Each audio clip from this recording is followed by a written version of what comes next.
Okay, I have my mic right in front of me now because I always want to get the best audio sound out of it. It's a pretty good microphone. I gotta lift it up. It's a Yeti or something. I've got this kind of blockout thing. Um, yeah, I'm gonna do a sound test. It's a pretty good microphone. I gotta lift it up. It's a Yeti or something. I've got this. There, it's just doing a sound test. Yeah, so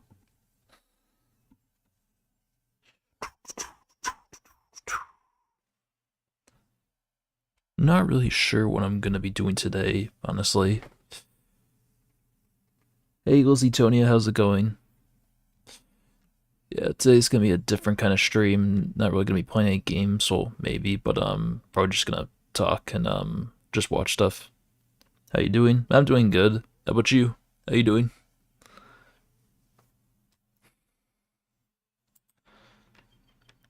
Let's see, 5 most timeless Final Fantasy games. I've only ever played the second game, or I think technically it's the fourth game that I played, but it's a weird story. It was Final Fantasy 2 when it came out, but then it technically, like, there were two other games that didn't release in the US when they first came out, so then it was technically the fourth game. Yeah, but I didn't actually play it, I just watched my dad play it. Autism self-test. I'm autistic. I'll try that. Discover your autism quotient with our self-assessment quiz. Bro, there's so many ads. Get out of here. I like doing things alone. I'm a total extrovert. People are sometimes too much.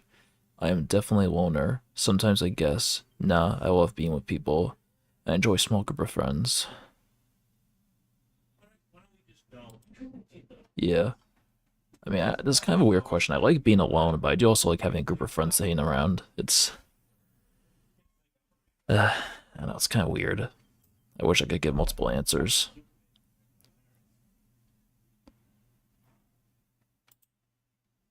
It's hard for me to change how I do things. It stresses me out. Yeah, that's definitely true. I get stressed out from change. I can picture my imaginations easily. That's the best part of creativity. Oh, I totally love doing that. Most of the time, yes. Yeah, I gotta go with this one. I imagine stuff all the time in my head. It's kind of a habit. I get so focused that I forget other things I should do.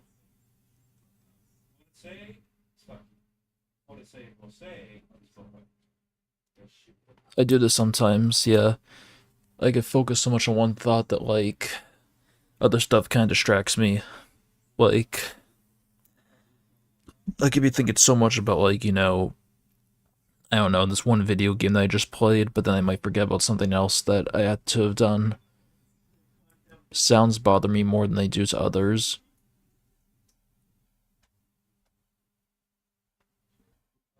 Most of the time they do, yeah. I don't like noise, it's kind of annoying. I remember random facts and numbers. Sometimes I retain random info. My brain is a throne of random. Yeah, I think this one, I guess. I'm not too sure. Do you understand jokes and sarcasm? More often than not.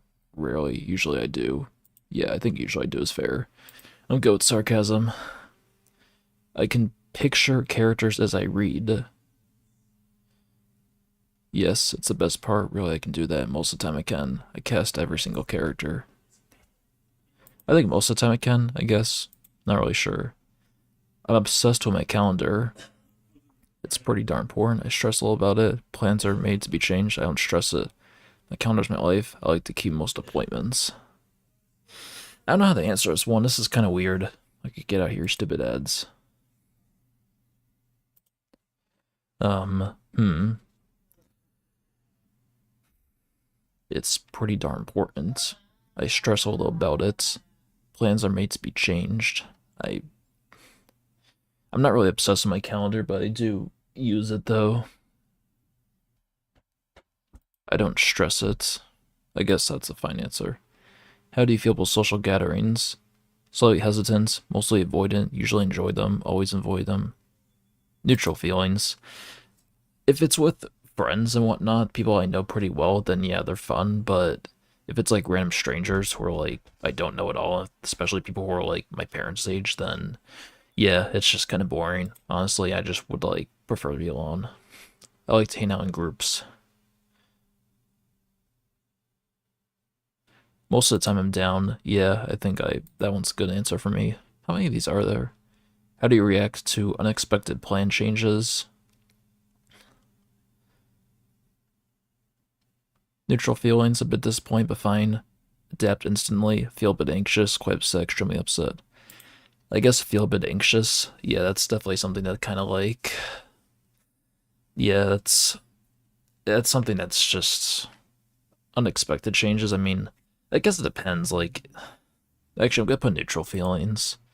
Like, if it's like, if I was supposed to do something I didn't want to do, but then I don't have to anymore, then yeah, that's great, that's awesome. But then if it's the other way around, then it's like, if I was gonna do something exciting but now I can't, then like yeah, that's definitely gonna give me a problem. So yeah, I guess it really depends on the context.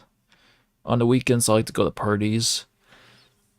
I mean, I like parties, but I really don't go to many of them, so I can't really give much of an opinion.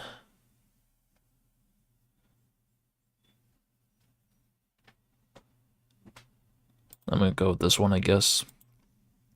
I find it easy to write stories.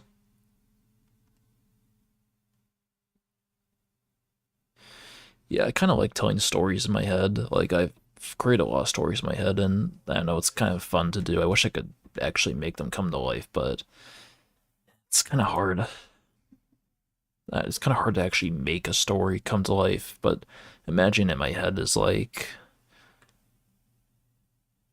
I'm gonna go with this one. How often are you lost in thoughts? Very often, yeah. Do you like trying new activities?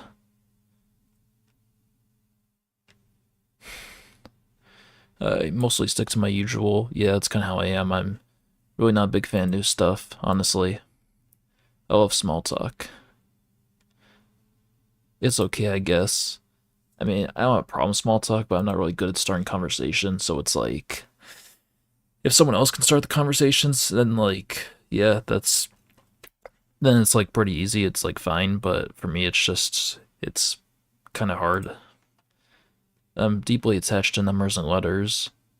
I wouldn't say I'm deeply attached, but I definitely am pretty good with numbers though.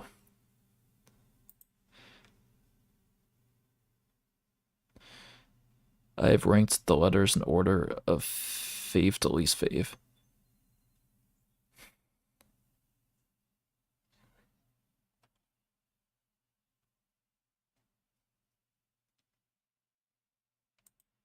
I don't like numbers and letters. I'm not like, oh my gosh, I love numbers and letters. But I'm good with numbers and letters. That's it. I'm good with that kind of stuff. How do you handle bright lights and loud noises? Often uncomfortable. I mean, bright lights, I guess they can be kind of annoying, but loud noises do kind of give me a problem though. How do you approach group tasks? Prefer the background, usually contribute a lot, always work alone, mostly work alone. Neutral participation. I'm gonna go with that. I really don't like group projects that much, but it's not like I contribute nothing if I have to be a part of it though. I make friends easily. I can find a way to relate. Only sometimes. Yeah, only sometimes, I guess. I see patterns easily. Not sure how I feel about this. I'm just gonna go with sometimes I do. I love researching facts about my interests. I like collecting trivia about my interests. Sometimes I do. I'm gonna go with this, I guess. I'm sensitive to touching things. Sometimes sensitive about it. I'm super sensitive about this. I like to feel things. Yeah, I guess I'm kind of like this. I mean, those kind of like straps on your pants and shorts, like for some reason, like I'm always like grabbing onto it with my fingers, like I don't know if I can like show it, but those like things that you can like tie around to like tighten your pants and shorts and whatnot. I don't know, like for some reason I'm always grabbing at. That sounds weird when I say that, but and I guess I mean I'm not like crazy about just grabbing stuff, but I mean I guess it's something I can hear and be like, all right, I guess I kind of do that. Do you maintain eye contact in conversations? More often than not, yeah, I guess I do. If things are too loud, I cover my ears.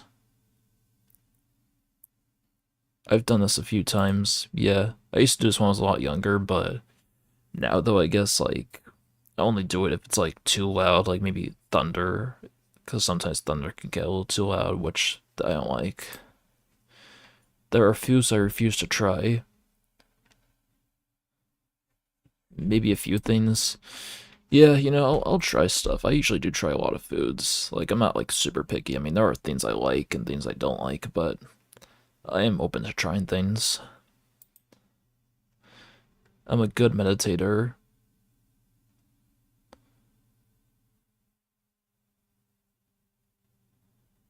I like to think I can smooth things over.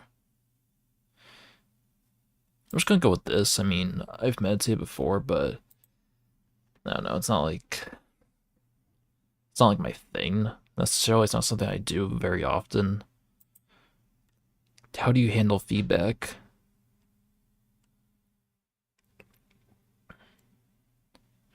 I guess I usually take it well. I guess like there are some times when I hear things I may not like. I used to be more sensitive about it when I was younger. But, like I had like habits that my parents would call out, and like I would kind of be like, no, no, no, I don't do that. Shut up. But I feel like I can recognize a lot of like issues I have now, and guess I can kind of like I feel like now I'm kind of open to feedback. If interrupted, I can easily return to what I was doing.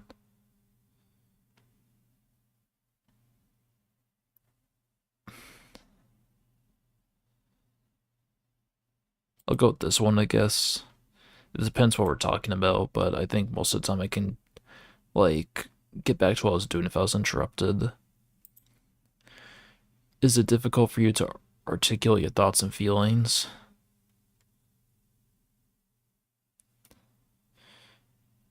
Depends who I'm communicating with. I mean, I think I'm pretty good doing it, but different people, you kind of have to like express different types of feelings.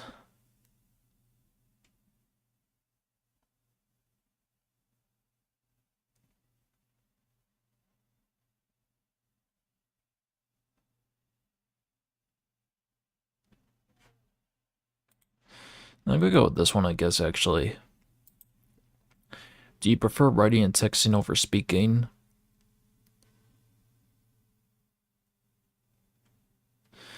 I prefer speaking face to face. Yeah, I'm kind of like that. I don't know if I really like texting very much.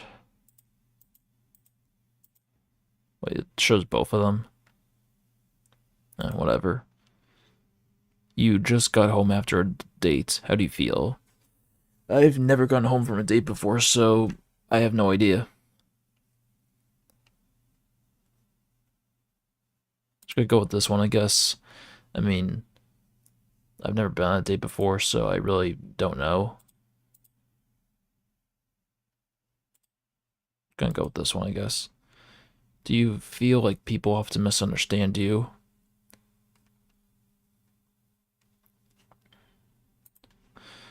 I feel like I feel like I'm speaking a foreign language all the time. It's very frustrating. Sometimes it's hard to get my point across. Not often, but if they do, it's no big deal.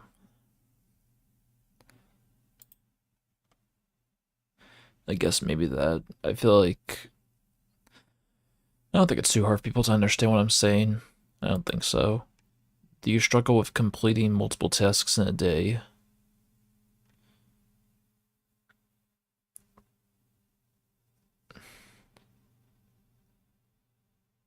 Maybe sometimes, I guess. I mean, I can do multiple stuff in one day. It's not really that difficult. Like,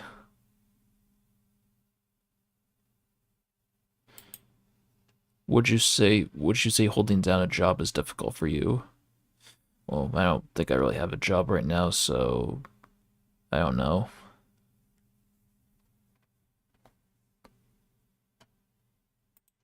I'm just gonna go with that one. Do you often feel fatigued?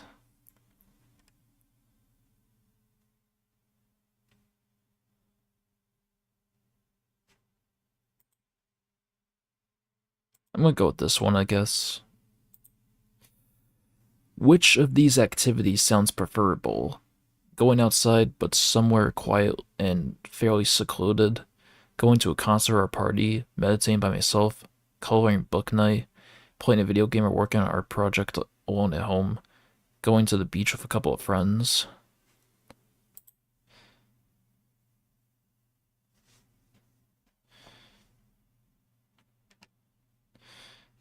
That's kind of difficult. Maybe A or E. I would definitely like to go outside somewhere quiet and secluded, but I also would kind of enjoy just playing a video game. I'm gonna go with this one, I guess, because someone's calling your phone. What do you do? Answer, of course. Let it rain and don't answer. I hate phone calls.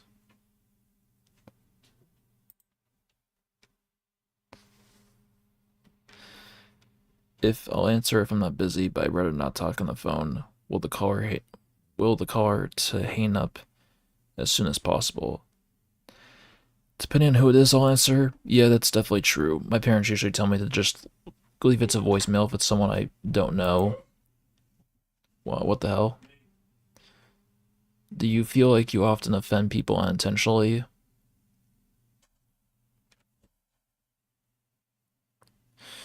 I'm gonna go with this one, I guess. Like, I should try to be careful with what I say. I mean, I don't really talk to too many people outside my house right now, but if I am, then I usually do try to, like, be as careful as I can, I guess. Do you consider yourself gullible?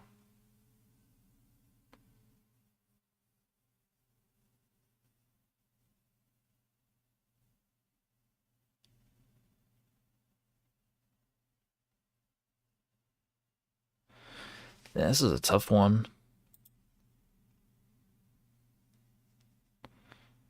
I'm gonna go with this one, I guess. It's kind of a fair answer.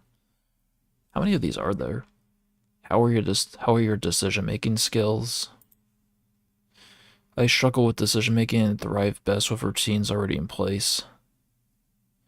Depends on the situation. I make informed decisions after careful consideration. They're great. I have no difficulty making choices. I'm indecisive under pressure. Awful. I loathe making decisions. I'm gonna go with this one, I guess. Like, making decisions on my own. Like, if it's like an easy decision, it's like alright. But if it's like a tough decision, then it's like, well, I guess that sounds kind of normal. But yeah, there are times when I have to like make a decision on something. I'm like, God, do I want to do this or I want to do that? I don't know. Like, I'm just not sure. Like, if it's like going somewhere, then it's like, do I want to go here or do I not want to go here? Like, I don't know. Sometimes I'm like, I don't know if I want to do this, but this might be like a missed opportunity if I don't. Do you feel like you don't understand most people in the mechanics of society?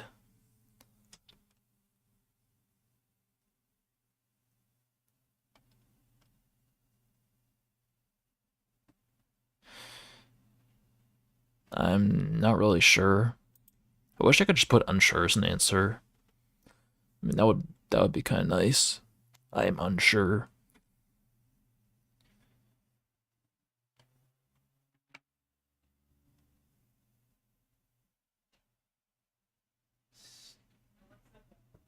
I'm gonna go with sometimes. I mean, I can't understand why people like um I'm trying to think of an example. I can't understand why people like Skibby Toilet. That kind of confuses me. I mean, it's probably mostly kids, but I also can't understand why people watch Hassan Piker. Like, I feel like no one likes him, and yet people still watch him anyways. I mean, probably just to make fun of him, but yeah, I still am kind of like, why do you even watch this guy? How do you feel about routines?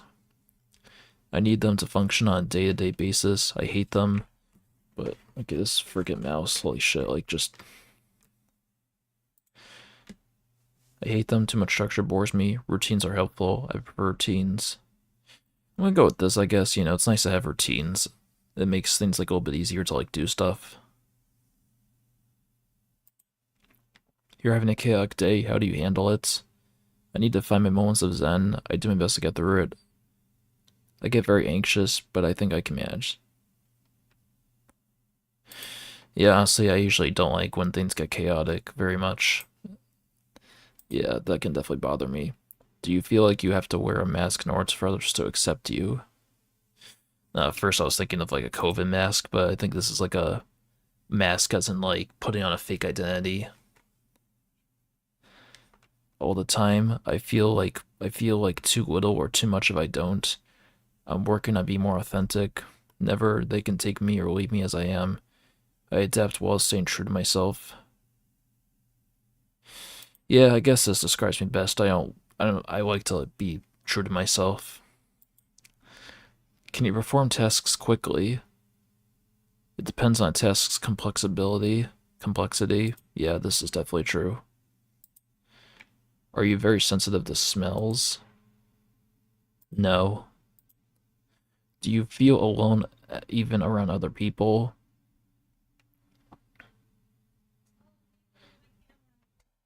Sometimes. Yeah, I kind of felt like that in school, and sometimes I feel like that in my own house. Do you tend to hyperfixate on people or things?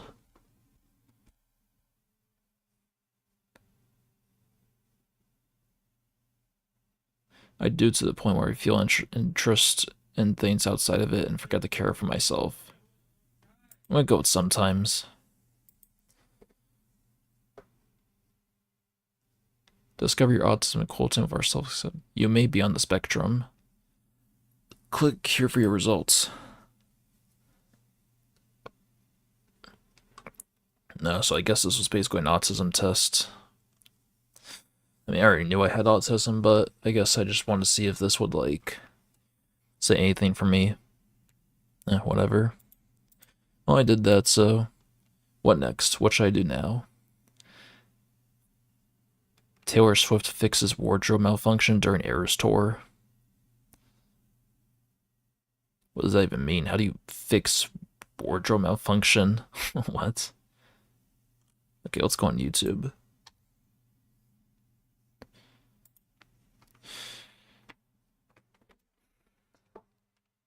Okay, I've watched this video. I'm not gonna watch these kind of videos on stream, I guess, because these feel like they take a lot of work and effort to make, and I want to just react over stuff like that, but maybe something commentary-ish.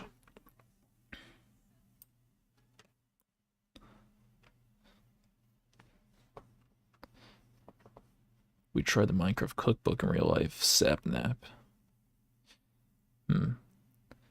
I said 100 streamers how to be successful. Yeah, I was watching a video how to like become a successful streamer. Just to see like what I could do to improve, and it seems like it really just seems like you have to get lucky, I guess. Or just because you could be really good at streaming, but then not get any views at all. I mean, I think Jinsky like was streaming for a year with just one viewer, and then he suddenly just blew up. Like, I guess anything can happen. Mojang has a big announcement to end their birthday week. Toy Cat. I don't know. I feel like sometimes he kind of clickbaits a little bit. I don't know if I can really trust this or not, but like I know when they announced the new music discs for Minecraft 1.21, he was like, they've announced 3 new features for this update, but like music discs features, like if those 3 new features are just new music discs, it's like people aren't gonna know that. Like I'll show the video for example. Where is it?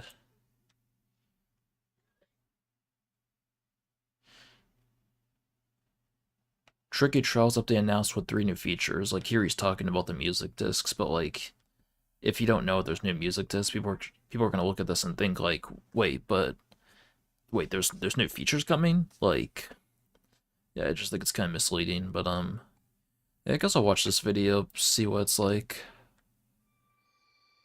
Stupid ads. Friggin' anime BS. Or finally watch your stupid ads. Are you a Roblox fanatic? No, I'm not a Roblox fanatic. Shut up. For you to earn. Mojang has started working on 1.20.1.10, and it includes this cool new animation when you select hardcore. Ooh, Wow. yeah, That's kind of cool.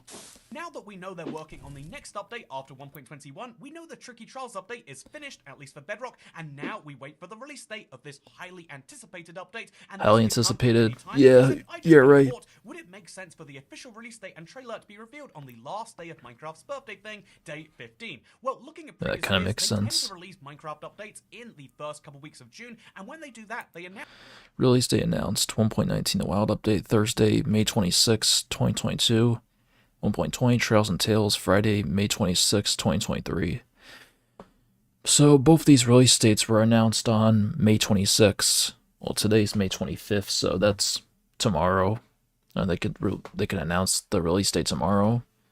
And both these updates released on June 7th. Yeah, I think this is kind of the issue right now, Minecraft updates, where they're releasing them on basically the exact same month each year. It's like every June they plan to release an update, and I feel like that's been proven now in the last few updates that that's not enough time to make a solid update. I feel like because 1.19, I mean, it came out only 6 months after Caves and Close Part 2, so they probably didn't have enough time to add more. But with Trails and Tales, like that update added like really not as much extra content, and it took an entire year. So I don't know. I feel like they should just release updates when they actually feel like it's the right time to release them. Like if there's actually like enough content, because 1.21 I really feel like does not have enough content, and it looks like it's probably going to release on the exact same day as these updates. I mean, I don't know. I mean, this is like a couple weeks away, and we're still in the snapshots and not the pre-releases, so I don't really know, but yeah, let's continue. Announce it on the last Friday in May. That is when we got the release date for 1.19 and 1.20. And so if we look at this year, it could be it's the last Friday in May. That is next Friday, by the way, 31st. But it could also be that given that there is a 15-year anniversary celebration running on, it could be a really cool announcement to round out the celebration of the past with a celebration of the future. It's something I think would be really great, and it's something I would look forward to a lot. That makes by the way, sense, if you I haven't guess. already seen, Minecraft is doing a lot of things for their anniversary, and one of these was that Minecraft is on sale. A lot of people immediately said they had to buy it, so I'm really glad, Rachel Burton, you got your hands on it. But some people like Glonk said, I want to buy Minecraft Dungeons and play that on stream. Like, I don't know, I think it's $10 now to buy it, but the only problem is, like, the only way I could really buy stuff on my computer is with my credit card, but I don't want to put that information onto my computer because then someone could, like, steal it, and I also don't know if Minecraft Dungeons, buying the game itself, comes with the DLC also, so I'm like... Because I feel like in order to actually get the full experience, I'd have to play all the DLC, but if I have to pay for all of it, then it's like... I mean, if I could just buy the entire game, like, the game and all the DLC, then that would be nice, but... I don't know, I think that's kind of the problem with, like, the spin-off Minecraft games, where... you have to, like, pay for extra stuff. Like, with Minecraft Story Mode, you get the first episode when you pay for the game. But if you want all the other episodes, then you have to pay for each one, too, the exact same price as the main game, which I think was $5. So, like, I've only ever played the first 3 episodes of Minecraft Story Mode because you had to, like, pay for every single episode, and I was only willing to pay for 2. In fact, I only paid for, like, the first one because my brother's paid for episodes 2 and 3 on our family iPad, so that's the only reason I played it there.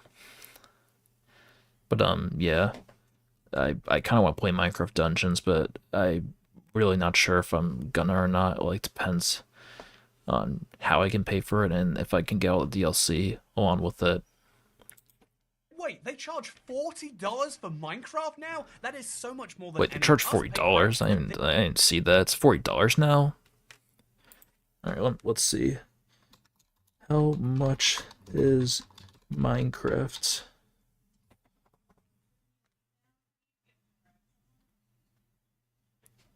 It doesn't say. No, it says $27, so the price hasn't changed.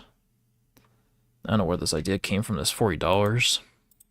This is something you can confirm looking at the sale. They're all $19.99. Wait, really? This could be $40. How is it that Wait, Minecraft seriously? costs $40 now? Well, the short answer is it sort of doesn't, even though most people will be paying that price, because the edition of the game that Minecraft leads you to that shows up first when you're trying to buy it is Minecraft Java and Bedrock Edition Deluxe Collection. This makes it sound like it's a collection of Java and Bedrock, which you might vaguely know are two editions you actually want. However, Java and Bedrock, just the game, will cost you $30, whereas the $40 edition is the deluxe one, which bundles in some marketplace content, some texture packs, some skin packs, some things to play around with, but only for the Bedrock version of the game. There are lots of people buying Minecraft just for the Java edition who will be getting those marketplace packs, and there are a lot of people who think they want Bedrock who maybe buy both editions and don't even realize there is a cheaper one because the store kind of shows you this one first. This is the same thing that they do with Minecraft Dungeons. If you try to search for Dungeons on any store, it will show you the Ultimate Edition first, which costs double as much, and then the third option down is Minecraft. Oh, so that's what you buy, the Ultimate Edition? Okay, so if I buy the Ultimate Edition, then I can, like, have all the DLC. Yo, what's up, high quality dummy? How's it going? Just watching some videos right now, kind of mixing things up a bit. Something that I think the Minecraft website is filled with more and more and more. Stuff like, oh yeah, the Java and Bedrock comparison shows you how Bedrock has all of these features that Java doesn't, but then if you look closer, it's like, yeah, the Minecraft Marketplace, the Marketplace Pass, downloadable content, and Realms Plus, which is all effectively the same feature, is listed as 4 ticks in the side of Bedrock, whereas a lot of Java's things are left out of this table to make it seem like Bedrock is the one you want to play. I don't know, I feel like Microsoft are maybe sticking their fingers a little too deep in trying to influence people one way or the other. If you have a better product than people... I mean, what do you expect from Microsoft? Like, I mean, the fact that they have all this DLC for Minecraft Dungeons and Story Mode just basically implies that all they want is money. Pay for it is the opinion that they should take as a capitalist company. But I don't know. With that said, I think something else that's important is Corp Zero's comment saying add new vanilla things to the game. No, that is less than making a new solitaire game, which, fun fact, is true. You can play Minecraft Solitaire right now. The solitaire that's built into Windows just has a Minecraft theme, and you can also play Minecraft Mahjong. This one looks so silly to me. But what was also fun is, as part of day 9 of the celebrations, a couple of days ago, they also introduced a Forza character skin which has a creeper head. I think this is really silly. Microsoft are taking all of their games and all of their things and giving them a little bit of a Minecraft theme, which is great. However, I think the greatest thing of all is none of these character customization items, which, by the way, that I think I've seen enough. Like, I was just seeing what this announcement would be, but it's probably just the next update's release date. Don't start streaming before watching this. It's 50 minutes, bro. Yeah, Ludwig, you do not deserve 50 of my minutes. Sorry, buddy. Even if you give helpful advice. How Penguin Zero destroyed YouTube's worst comedian. That sounds kind of interesting. Oh yeah, Doug passed away. I forget the dog's actual name, but I think it was a girl dog. That sucks. An iconic meme legend has passed. An emotional J slot. Another also 50 minutes. I'm gonna watch this video, I guess, why not?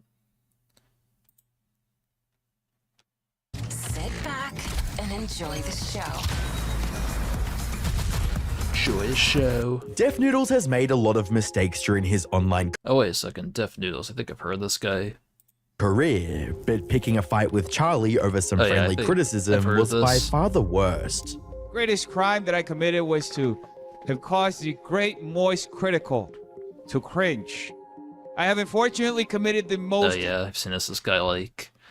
I guess, like, Voice Critical watched one of his videos and he just, like, took it really personally or something. Like, yeah, I don't know, I don't know if he actually took it personally or if he just wanted attention, I guess. Like, I'm guessing that's probably what the case was. heinous sin a YouTuber can commit in their careers. Combine this with Def Noodles refusing to take accountability and listen to the voice of reason. Why make yet another video rolling around in your own personal drama and posting it on your channel? that is self-destructive. That is a downward spiral. Your audience doesn't want to keep seeing you do this. I don't want to see you making videos like this because it's just not a good look. It's no wonder why his channel had a 98% decline in viewership that ultimately forced him to delete his entire online presence. Hi, I'm the Internet Anarchist. I create weekly YouTube documentaries, and today we'll be delving into the unhinged career of Def Noodles, a creator that thought it would be better to burn his reputation, credibility, and I think unless I'm wrong, like I think Moist Critical did talk about one of these one of the videos he made, and I guess like I think like he got something wrong about it. I'm not really sure, and a lot of people were kind of calling him out in that, like, you know, Moist Critical got this wrong or something. I don't remember exactly what it was. I think it was like a fight that broke out. We'll see what face happens. to the ground instead of accepting criticism. Def Noodles, whose real name is Dennis Vitoza, built an audience of over 500,000 subscribers on YouTube by creating videos that blended commentary, comedy, and news reporting. Throughout his time on YouTube, Dennis Bro, what was the fuck? obsessed with becoming a stand-up comedian. I just took a DNA test. I'm 100% that bitch. Even when I'm crying crazy. Yeah, I got boy problem. So obsessed, he'd weave edgy jokes when making commentary on serious topics, and even told a viewer to, quote, go educate yourself at the end of the barrel of a loaded shotgun, unquote, after they told him to improve his comedy skills. Fortunately That's for like the most high IQ way of saying kill yourself. I mean, I guess that's pretty obvious, but man, bro really thinks he's got high IQ by just saying it smartly. What the Dennis, he'd get the opportunity to try his hand at a comedy venue that he rented and renovated sometime in 2022. He planned on using the space to host his first Super Roast Battle, which was meant to be an engaging comedy-filled night, with comedians or YouTubers performing roasts on each other. Dennis even used the tagline "pull up or shut up" in his promotional material to provoke people into attending what he thought would be the show of a lifetime. Hope you're all doing amazing today. There are only a couple of tickets left for the roast. Make sure you get them before they're gone. This roast will be the first show that we're doing in this comedy club that I just built. It'll feature some of the best comics in Los Angeles, so make sure you get the tickets to the roast before they're completely gone. However, the event would fall far below not just Dennis's expectations, but the expectations of everyone else on the internet. On the night Why were the roasts just that bad? Like, your mom's so fat that she tripped and fell and she couldn't get back up. 19th of August 2022, Dennis live-streamed the roast battle to his YouTube and Twitch channels, and from the very start, the show was destined for failure. For the first couple minutes, the show was plagued by technical issues, leaving members of the audience to wait in the dark for a show that they'd already paid for. Bro. Even after Dennis and his team Yeah, at that point, I want my money back, you know? There can't be any technical issues. You just gotta, like... You've gotta just give us the best experience, bro. If I had to fly all the way to Los Angeles to watch a freaking roast battle, then yeah, there can't be any mistakes, because I'm not just paying for this show, I'm also paying for freaking plane tickets to go all the way out there. I'm in freaking New England, so I'm like on the other side of the United States. Like, yeah, sorry, but like, yeah, I'm just gonna walk out if that happens. team had gotten things in order, the atmosphere still showed no signs of improvement. All right, LA, are you ready? You ready? Hey, Steven, I don't think these motherfuckers are ready. Are y'all ready? Okay, I don't know. I don't know about this. I don't think we're gonna do the show anymore. This crowd's like, they're all asleep. A majority of the show was just random people getting up on stage to deliver lackluster comments about each other's appearance. Bro, that's exactly what I just said, you know, like just crappy roasts. It looks like his middle name is Rainbow. Brando looks like the girl at public school who tries to act hard and then goes home to a mansion. Yeah, that's The pretty finale weak. didn't seem much better, as Dennis faced off with the winner of the previous battles and performed worse than everyone that came before him. You're like my cousin if you were a girl. Thank What? you. I bet you cried when you got those tattoos. I did. Are you from Detroit? Take a guess. No. I'm bombing so bad, and I don't give a fuck. Neither do I, bro. Come on, we in it together, doggy. Eventually, Dennis You're not supposed to like fist pump while you're roasting each other. You're supposed to like you're supposed to like slap each other on the wrists. gave up on trying to be funny and begrudgingly awarded his opponent the win. You know what? I I'm just gonna go out. I'm gonna bring the fucking check. Why do I win? I thought Because you won the Hunter roast battle. To no one's surprise, the roast battle was a complete disaster. And to add salt to the wound, Dennis received a week-long ban on Twitch because one of the participants had used the F slur. However, this Seriously? wouldn't be the part that affected Dennis. Wait, Twitch really bans you for a week for just saying fuck? Are you kidding me? Oh wait, you might have said like another one, the homophobic F slur. No, that might be it. Yeah, yeah, but also, I mean, I guess it's not surprising from Twitch. I mean, if it was Kick, then they probably wouldn't have done that. The most, as most critical, aka Wait, hold on a second though. Like, using that word will get you banned on a week for Twitch, or banned. Fuck, I can't speak. Saying that word will get you banned for a week on Twitch, but streamers like Morkpie can just show their boobs and not get banned. That's friggin' ironic. Penguin Zero, aka Charlie, caught wind of the event and gave a few roasts of his own. Keep in mind, these are strangers. These two people have never met until they walked out on the stage together. So they can't actually roast each other. All they can do is insult each other's appearance, and it is painful. It is so hard to listen to. Obviously no rehearsal or anything. Same with Death Noodles. He's the host and he has no fucking clue what's going on. Started 27 minutes late, and Stupid ads. What the hell is this? Vorans? I don't give a fuck about Vorans. it is an absolute joy. By the 21st of August 2022, Charlie published a video titled "I've Never Seen Anything This Horrible," in which he shared Dennis's latest blunder to over 4 million viewers. An event that he was million? hosting finally happened, which is this, the Super Roast Battles. Yeah. It's an event he Why even bother going to the event when you can just watch it for free on Voice Critical's stream? was hyping up for weeks, talking about how it's going to be the next big thing, it's going to be like a really big popular event, it's going to be great. He was even trying Hello, Christian. How's it going? to goad some YouTubers into coming on to like settle their beef in a roast battle. None of them showed up. In fact, almost nobody in general showed up. As you can see, it's not exactly like a sold-out stadium here. It's about 10 family and friends. And this was a complete fucking disaster. Imagine Fire Festival, but if it actually happened and was worse than Hell's anyone Fire could have Festival. imagined. Charlie went on to point out the numerous flaws in the event, from the glaring technical issues. The first 27 minutes, the event doesn't even Good. start. They just That's good. That's good.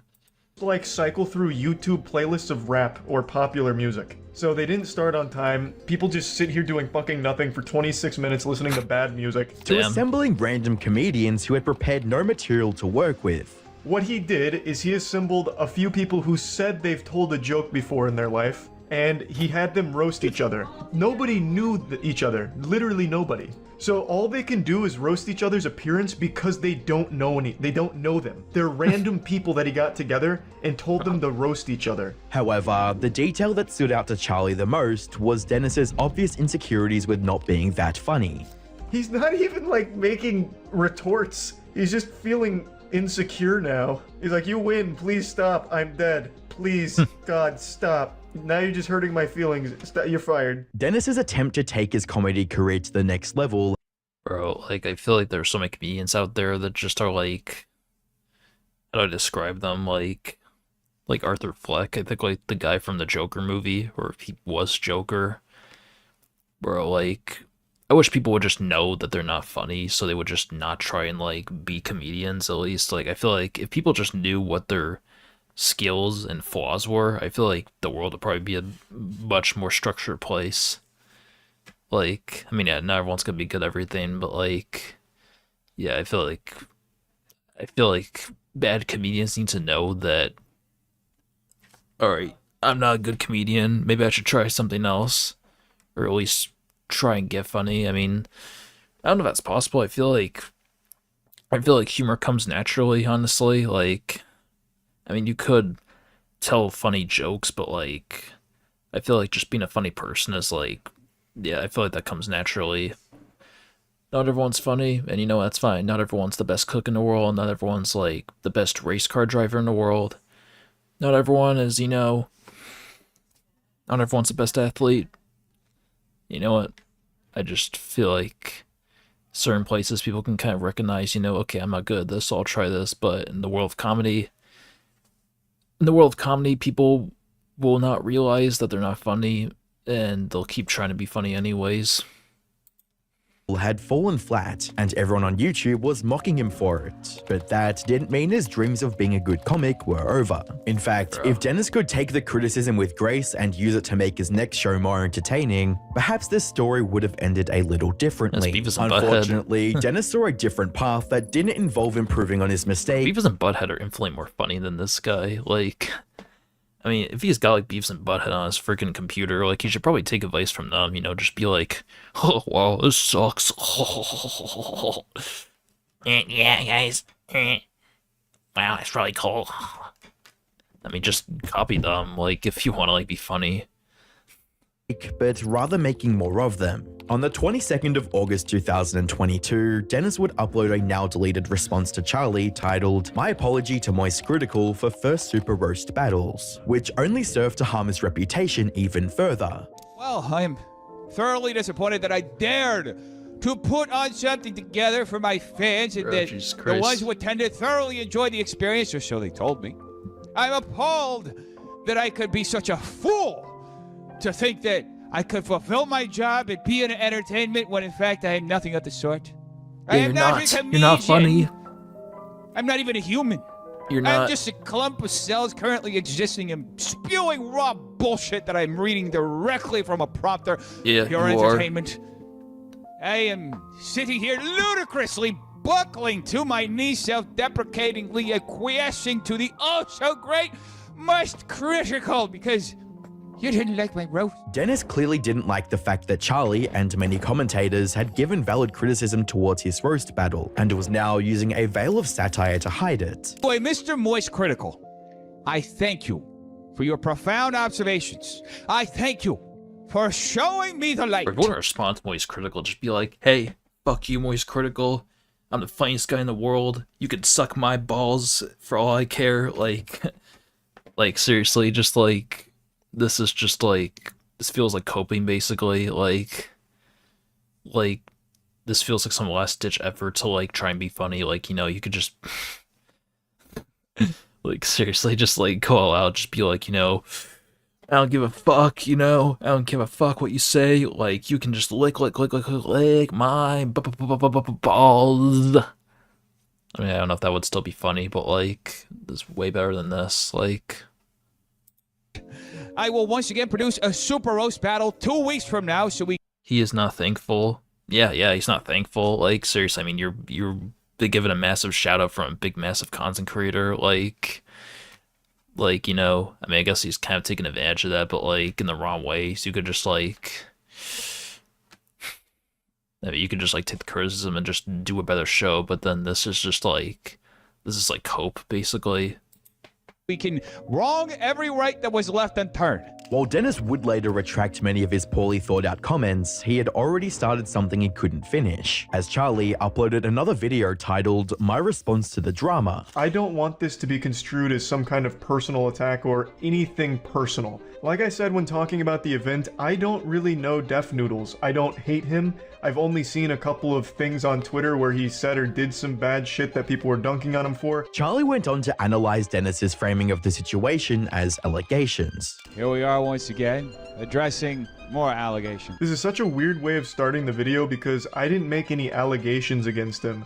I made jokes about the event and talked about it, as well as mentioning the damage that he was doing to his fan base and career. When he posted this video, he lost 3,000 subscribers over the course of 6 hours because, again, his fan base didn't sign up to hear him throw these like self-pity parties here. In an effort to extend an olive branch to Dennis, Charlie would draw attention to his tendency to make matters worse by impulsively responding to any form of criticism and gave some advice on how to overcome it. Every YouTuber's made a video they regret, obviously, and I think that's what he's going through at the Bro, friggin' ads.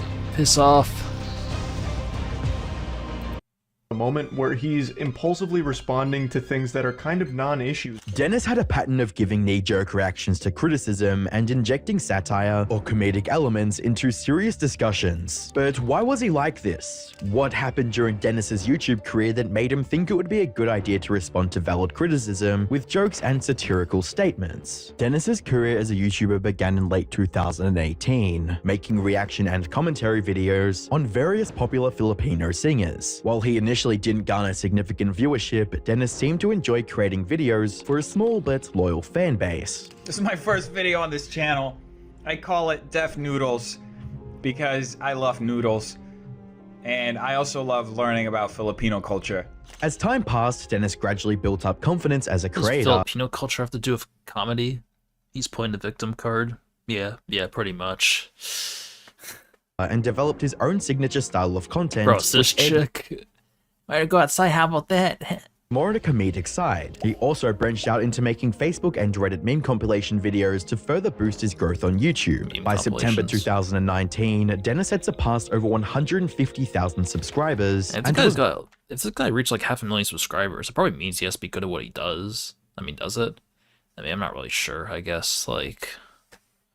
Bold enough to showcase his work to much larger creators, specifically the commentary YouTuber Kavos during his Make or Break livestream. Unfortunately, he didn't get the reaction he was looking for. Area 51 raid me. Uh-oh. Where are they? Oh, wait a minute. God. This guy literally just reads out memes. This would mark the first time Dennis faced any real critique, and it was apparent he wasn't It looks like he's about to with cry. it. Like, hold on a second. Let's rewind that a bit. Break livestream. Unfortunately, he didn't get the reaction he was looking for. Area 51 raid me. Uh-oh. Where are they? Oh, wait a minute. God. This guy literally just reads out memes. Feels like he's This would crying, mark bro. the first time Dennis faced any real It critique, looks like he's about to and cry. it was apparent he wasn't comfortable with it, as he later uploaded a video titled, "Kavos roasted my channel, my response." Yeah, that's totally fine. I totally get it.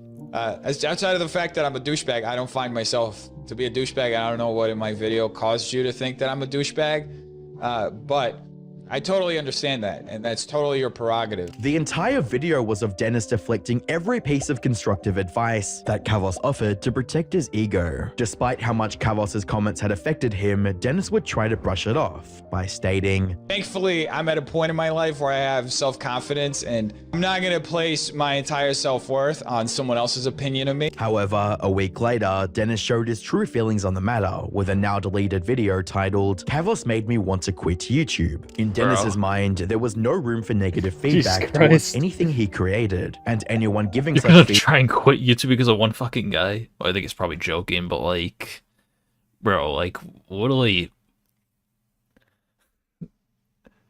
I don't know how to describe this. Like,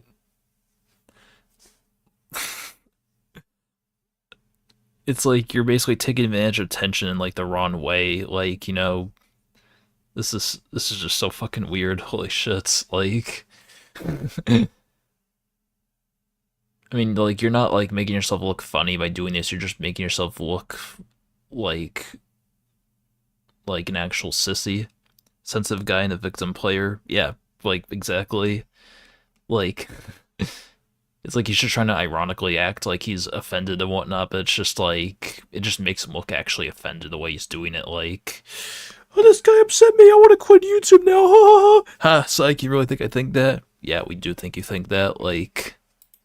feedback could not see the true value of his content. Even now, he was deluding himself into thinking that there was nothing wrong with his videos and that Kavos was simply being malicious. Dennis failed to understand that criticism was part of being a content creator, and he was about to be taught that lesson the hard way. In response to the criticism from Kavos, Dennis would completely switch up his style of content, from meme reactions to reporting and publishing news stories. The internet is just one big sandcastle that keeps getting destroyed. With Jeffree Star getting exposed for allegedly stealing from a small makeup brand, things getting even worse for David Dobrik, and Vlog Squad member Jeff Wittick making an apology video, which ends up being an attack video of Trisha Paytas and the author of the Insider article. Naturally, covering such topics would ultimately result in some form of negative feedback, which was something Dennis simply couldn't stand. To protect his ego, Dennis would include the following disclaimer in his channel's about. Deaf Noodles is a character created by Dennis Vitora meant to satirize some of the most deranged, toxic, and destructive aspects of internet culture. Def Noodles borrows from Twitter outrage, modern-day commentary cynicism, excessive clickbait, trolling, buzzword hacking, cancel culture, and outright pandering to righteous indignation to reflect on the realities of contemporary social media interactions and media coverage. The opinions and thoughts expressed by Def Noodles are not a reflection of Dennis Fiatoa's beliefs. This disclaimer applies to all Def Noodles and social media platforms. Alright, well, you're still kind of cringe. There. How do you feel about that? Out section. Def Noodles is a character created by Dennis Fiatoa meant to satirize some of the most deranged, toxic, and destructive aspects of internet culture. The opinions and thoughts expressed by Def Noodles are not a reflection of Dennis Fiatoa's beliefs. In theory, this would protect Dennis from any backlash he incurred while covering various topics, and Dennis was certainly going to need said protection. As he went about spreading news headlines, he also earned a reputation for AOC also tweeted, "This verdict is not a substitute for policy change." He's so sensitive he gets he's so sensitive he gets red like a tomato because he got called cringe. Yeah. Bro, I feel like, you know, if people were throwing tomatoes at him because they were booing him, he'd just be like, yes, yes, keep booing me. Yes, keep throwing those tomatoes at me. Yes, oh, I want to cover myself in all that tomato juice. Yes, yes, please. Like, he would just basically just cope really hard, I feel like. Like, that just feels like what he does. He just either gets upset or just copes, pretty much. Misrepresenting not just facts about the stories he covered, but the people involved in them as well. These misrepresentations include 1. Labeling John Swan as alt-right. Dream exposes alt-right commentary YouTuber John Swan and Nicholas DiRorio claiming they conspire to create fake Dream accounts impersonating him, then sent slurs and sexual comments to fans. Dream points out John Swan's star witness withdrew their statements. I've never heard this drama before. When covering his drama with Dream. 2. Maliciously framing a clip of Augie RFC, Bullblacks, and Nicholas DiOrio are maliciously inciting their audience to create Parler account under my name and write horribly racist things. I don't have Parler. I've never had Parler. You can access Parler via web without accounts. I don't even know what the hell Parler is. Is that like a social media platform or something? Nicholas DiOrio as weaponizing his viewers, and 3. Publishing various fake allegations when covering James Charles. Whenever he was rightfully called out for these blunders, Dennis so now he's like CNN, he's spreading fake news, basically. Alright. Reverted to calling everything satire and that it shouldn't be taken seriously. In essence, Dennis wanted to say anything he wanted about whoever he wanted without any recourse. In addition, Dennis's channel had grown to over 500,000 subscribers, which afforded a certain level of credibility despite his actions. However, it was only a matter of time before Dennis got a taste of his own medicine, when on the 21st of May 2021, Keemstar made a Twitter joke post calling Def Noodles, not Dennis, a PDF file. Def Noodles has allegedly girls from ages 12 to 15. Big YouTuber source. Victims are scared of him and wish to stay anonymous, but may come forward soon. Hashtag drama alert. As source, trust me, bro. Expect Dennis didn't. Friggin' ads. What the hell is EVE Online? EVE. You can do take this joke lightly and opted to sue Keemstar for spreading false allegations. Anyway, folks, as you read in the title of the video, I am suing Keemstar. Now, for those of you who started following me recently and are not aware, nearly 1 year ago, Keemstar knowingly... Why does he have like a sky in the background? Like, is he like in heaven or something? ...published false and defamatory allegations against me. There was already a long-running feud between the two, and this lawsuit only added fuel to the fire. Dennis would even go as far as asking other creators at Keemstar. That's like someone calling someone else a predator and then a week later say it's a joke. Yeah, exactly. Like, that basically seems like it's what he's doing. Now he's just being a hypocrite. Keemstar had wronged to join in on the lawsuit. Fortunately for Keemstar, his lawyer pointed out that the accusations were made. Why does he made. look so tan? Like, he looks like a friggin' pirate in this shot. What the hell? Did he just go to like Jamaica or something? Towards Def Noodles, not Dennis, which led to the case making no sense. It's not going to fix it. Yeah. at all. Ironically, Dennis had done the exact same thing he was suing Keemstar for several times, and was about to do it again to another creator named Papa Gut. On the 8th of February, Dennis and Papa Gut had a debate over his coverage of the B family drama, which was an active issue at the time. Well, I will say that it's interesting that we're focusing so much on her crying, but not so much on the other aspect where we have like something that's been a very historical problem of maturing young black kids and then overprescribing punishment. There's a big problem with them intentionally getting the age wrong and then overprescribing punishment. Their punishment was that they think that he should get banned from YouTube. They're going to follow him across. And I said it in my video. I said that it's never going to happen. Well, that never going to happen is different from. Do you think it should happen? Did you think Killick should get banned? Look, I'm against deplatforming. I've been deplatforming. It's still on their reputation and will be there forever. Yeah, exactly. Platformed myself on Twitter. I don't think anybody should ever lose their platform for any fucking reason. Things would only become more heated as their debate went on. Your jokes are, if she bleeds, she breed. If she can breed. See, I knew it. You just brought those up to try to deplatform me. It's a pathetic move, man. I'm not trying to deplatform you. I'm fucking I literally explained why that was wrong, and your perspective is that joke was appropriate. Incredibly disingenuous mind. Everything that you say is so bad faith, and I'm expected to sit here while you yell for 75% of the debate. Dennis would walk away from that debate holding a grudge against Papa Gut, and inevitably making false allegations against him as well. MF got famous on TikTok for joking about effing year-old girls, then gets offended someone jokes about him. But you know, he was right. That's exactly what you did. Bro, you're joking about, like, you know, people doing bad stuff, and then you get offended when someone does the same to you. Like, literally, this is, like, massive projecting. Shouldn't have said that. I should have said instead he makes himself so small in his videos to hide the fact he looks like a PDF file. Within hours, Papa Gut would make a video response to the situation, in a video titled, Deaf Noodles is a bad person. He retweeted the context. Here's the context. The joke was, if she's old enough to bleed, she's old enough to breed. Thank you very much, Andre Lopez, for the advice, right? Somehow, he looked at this and said, I'm gonna nail Papa Gut on this point. Topics regarding SA were a sensitive spot for Papa Gut, due to his wife being a victim of such, and he sadly broke down into tears on camera. Now, I just put in a situation where I feel like I just have to bare my entire soul, and you're gonna listen to this and you're gonna laugh, and you're gonna think it's funny. But you wanna know what, Dennis? It's not funny. According to Know Your Meme, Dennis would make an apology video regarding the situation, but that wouldn't stop him from making a t-shirt of Papa Gut crying.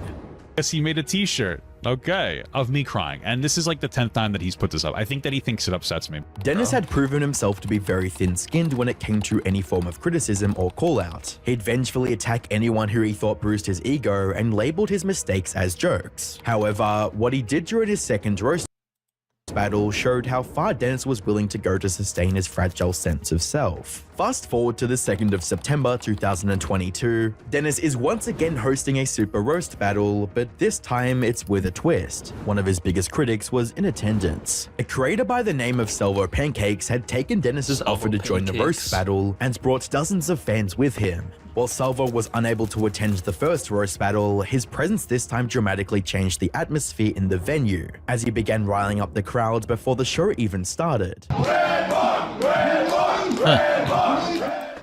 He's a hypocrite, a victim player, and make false accusations. Yeah, that's exactly it. Like, I mean, how else can you really describe this guy? Like, literally, it feels like every time he does something, he just destroys his reputation further.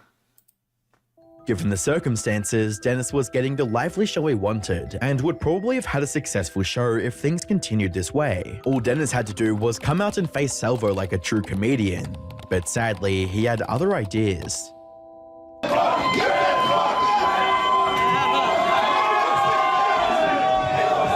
In one impulsive act, Dennis had shown everyone how hypocritical he was. Remember, Dennis had asked creators to come duke it out in a roast. Yeah, I think that was a moment I remember Moist Critical talking about, that moment when he pushes the guy. Yeah, like, I think I can remember that. Battle, and when they did show up, he shoved them back into the crowd. Dennis didn't care about the roast battle, and instead focused on sustaining his overinflated ego, an ego that Salvo was about to cut down to size with just one comment. He's a glass cup. When he shatters, he hurts other people. Yeah, that's perfect. That's a perfect description of it. I mean, just right now, like, you know, like, he invited his, like, worst enemy onto his show to, like make things more interesting, and then once things actually kind of work out, he just gets mad about it, like, literally, this man can't handle a single negative thing said about him. If we were here, there would be nobody in the crowd. There was no coming back for Dennis's reputation after that night, as every commentary channel on YouTube covered the disaster, especially Charlie. Though I think ultimately Def Noodles as well as the community realized it's not that big of a deal. It's not a crime to hold a bad comedy night. But you know what is a crime? Assault. And that happened last night at Def Noodle's most recent Super Roast battle. Charlie continued by grilling Dennis for a scummy overreaction during the event. It's a big overreaction from Def Noodles here. Unless, of course, there was an imminent threat where the guy was on stage talking about he's gonna start throwing hands with everyone in the front row or something, or making, like, legitimate threats to the crowd. He pushes him from behind and then hides behind his friends to keep the other guy off of him, which I think is pretty lame. If you're gonna start some shit, you gotta finish that shit. In the weeks and months that followed, Dennis lost 90% of his viewership and what little respect anyone had left for him. While Dennis would try to save his channel by switching up his content to challenge videos, viewers still dislike-bombed his content. It's like the 5th time he's, like, changed up his content. Like, he's only gained, like, basically, like, almost 10,000 views. Like, I ate a worm. I got banned on Twitch again. I did the hottest chip challenge and almost died. Yeah, right. I did the hotkey 1 chip challenge and jumped off a cliff. Nah, he was probably... Was that really a challenge, or was that, like, you know, something else? Or didn't watch them at all. It's unclear if Dennis was trying to be funny or if he had truly given up on his YouTube, but he had uploaded 2 videos challenging his dwindling audience to unsubscribe. Unsurprisingly, Dennis's channel fell to all-time lows, as many of his videos... That's like the most insane cope imaginable. It's just telling your audience to unsubscribe, like, seriously, like, it's like you're literally making yourself into a punching bag. You're literally telling people to just punch you right in the face, punch you right in the balls, like, what are you doing? Like, bro, I swear. It's like this guy just wants to be laughed at. Like, he just wants people to just make fun of him. But then when they do it, like, he suddenly just gets all upset. Like, why are people doing this to me? Why are you doing this? I don't understand. Like, literally, like, Def Noodles is like his own worst enemy. Failed to surpass 2,000 views, and his subscribers were dropping off Holy shit, 83 views, 18 views. Day. The turning point for Dennis would come after reacting to Sunny V2 documenting his downfall. While the video has since been deleted, a creator by the name of Low Lies would cover it on her channel. A video was made by the creator Sunny V2, and it documented his downfall. Yeah, this video gets deleted. Well, now you've got proof that it exists. His mistakes that got him to where... Oh, damn it, more ads. What the hell's Duck's side? His defense mechanism is become the clown and then play the victim because they called you a clown. Exactly. Yeah, it's exactly what he's doing. Like, you know... where he is now. He did a reaction to this where he literally said nothing the entire time, just watched it, and he was just a little blurp in the corner. It seems like watching that video really opened up his eyes and it really sunk in, and maybe it already had. Another deleted video that showcased how far Dennis had spiraled was his video titled Coming Clean About Everything, which was covered on his Reddit page. I watched Steph's video about coming clean on everything that he posted a few days ago. It's hard to tell if it's genuine or not, since he's been shitposting in this subreddit for a while, as well as shitposting weird obtuse videos on his main YouTube channel for a while now. But I do think he wants to do better. I think Uber was a good step for him. Dennis needs a real job to humble him, and particularly something that takes him offline. These constant apology videos and reflection videos where he overshares just become exhausting when the guy needs to stop feeling entitled to a YouTube audience. The posts from Dennis that were referenced were the ones that came after he realized the true damage he had done to his career. I'm a manipulative, attention-seeking whore. Should I quit and get a real job? Yes. Should I just end it all? What job should I get? I am broke and can't afford therapy. What should I do? Should I go to rehab? I want to give up. How can I make things right with... Christ, like... This guy almost reminds me of, like, Jaden or Jalen. Like, pretty much Jalen, like, made himself into a clown and then would just play the victim card and get all upset when people, like, attack him. Like, this basically just feels like the same thing right here. everyone I've wronged. I am so depressed. Dennis's need to feed his ego had cost him everything, and it was only when things were at their worst that he truly understood that. I give up. I really do. I give up. It's over. It just really fucked it all up. I was really embarrassed and ashamed to admit it, but I did it. It's all my fault. And I've put myself here. And I've just come to terms with the fact that there's no way out. Although those that didn't believe Dennis was genuine about his declining emotional state, the fact that he had to cancel 2 of his shows at the comedy club due to an emergency raised some concerns. Thankfully, Keemstar... You can't fix the wrongs he has done to the people he has done wrongs to. Yeah. Yeah, I mean, like... at this point, it's like, you know, we're far beyond fixing.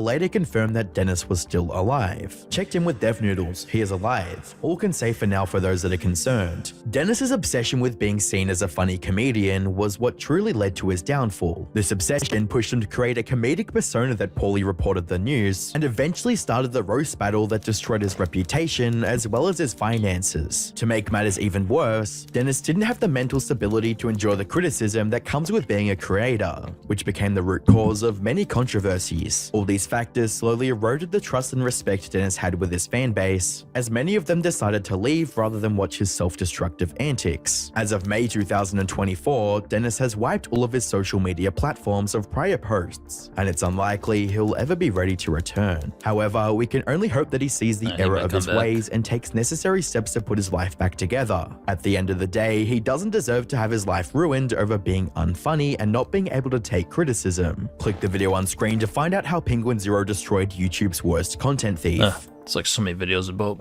voice critical on this channel. But you know, I guess there's a lot worth talking about.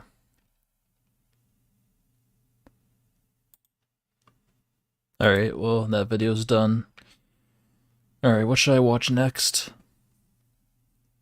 The 7 Sinful versus 7 Heavenly Streamers. XQZ and Queso.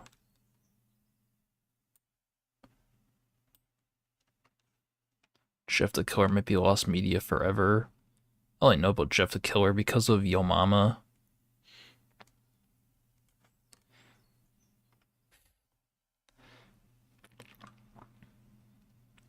This furry stalker just won't stop. Bro, friggin' furries. How Steve Burns escaped Nickelodeon, they lied to you. He escaped? Well, if he's on the good side of Hollywood, I guess that kind of makes me happy, because Steve, you know, Steve was like, I don't know, like, Steve was just that guy, you know, like, I feel like, you know, Steve was just like, he made you feel like a real friend, basically, like, he really made you feel like you belonged when watching Blue's Clues. Like, and whatever Steve did, I feel like just can't be replaced. And when he came back 2 years ago and made that video of like, you know, I never forgot you guys, that was pretty wholesome. Food theory. What Mr. Beast isn't telling you about Feastables? What is he not telling us? What is he not telling us? Great people who weren't born great people. Oh, great people who weren't great people, I mean. Huh, why is Hitler not on here?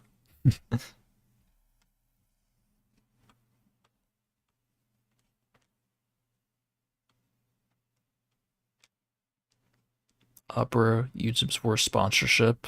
I think I've seen this video before. We surprised Mapow with his own movie. I've seen this video pop up before, but haven't watched it.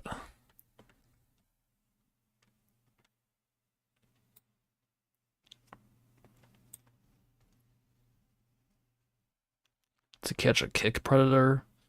I first started streaming on Kick, but then I just wasn't really getting any views at all, so I just like moved to YouTube because I had already like started like a career on YouTube. But I was just like, I was kind of taking a pause on that because I just wasn't sure what to really do. Let's see, harassing old people pranks are horrible. I'll watch this video, I guess, you know, stay on the topic of Penguin Zero. Love games but hate the grind? With WeMod, you can be invincible, unimaginably wealthy. Yeah, sounds cool, don't care. Hey, what's going on? It's me. He's got a gray shirt on. What the flip? Bro, he's going through some edgy phase. He's got a gray shirt #1 on. hater of harassment pranksters, those putrid worms that mainly infest TikTok and go around filming themselves just trying to start confrontation with strangers for no reason other than getting a rise out of them or their... I've seen these kind of videos before, like, I don't know why people do this, like, they just have to, like, confront strangers for no reason, be like, just getting reactions out of them. It's pretty freaking pathetic.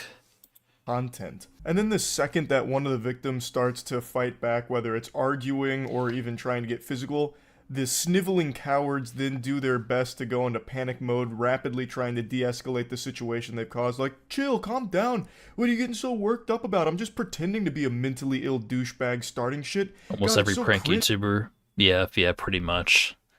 that you're getting so upset. And then, like, the prankster starts getting offended. It's so Yeah, like, remember, like, Mizzy? Like, that, like, black British guy? Like, that guy was a freaking asshole. Like, he would just walk into people's houses and just, like, terrorize people and whatnot. He would, like, go up to strangers and be like, hey, do you want to die? Do you want to die? Like, yeah, he was, like, pretty fucked up. I mean, he even, like, stole someone's dog. I mean, I think he gave it back, but, like, still, that was just, like, pretty messed up. I don't know where he is now, but, yeah, that guy was an asshole. And you have, like, Jack Doherty. Like, friggin' Jack Doherty sucks. Like, literally, he doesn't even do pranks. He just literally harasses people, and then, like, if they try to fight back, he'll just hide behind his bodyguard and be like, huh, you can't get me here. Literally, he fucking sucks. Fucking embarrassing. Anyway, today I stumbled across a tough guy who likes to do this kind of content on the elderly. Whoa, watch your cart, tough guy. Parents didn't teach you no manners? Guess not. Guess not, man. Yeah, you need to watch yourself around there. Guys like you, easy pickings. This poor loser really rolled a nat 1 in all of his stats. He's got a nasally voice that he's doing his absolute best, fighting for his life to hide, so he's trying to deepen it while talking to the older gentleman. Hey, you better watch where you're going, Buster. But you can hear it cracking through.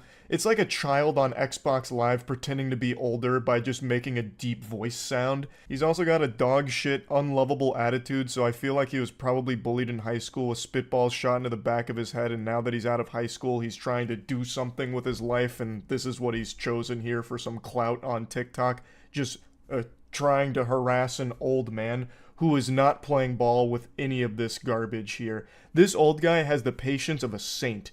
This is the Zen master here. This guy doesn't engage at all, and yet this goober still continues to try.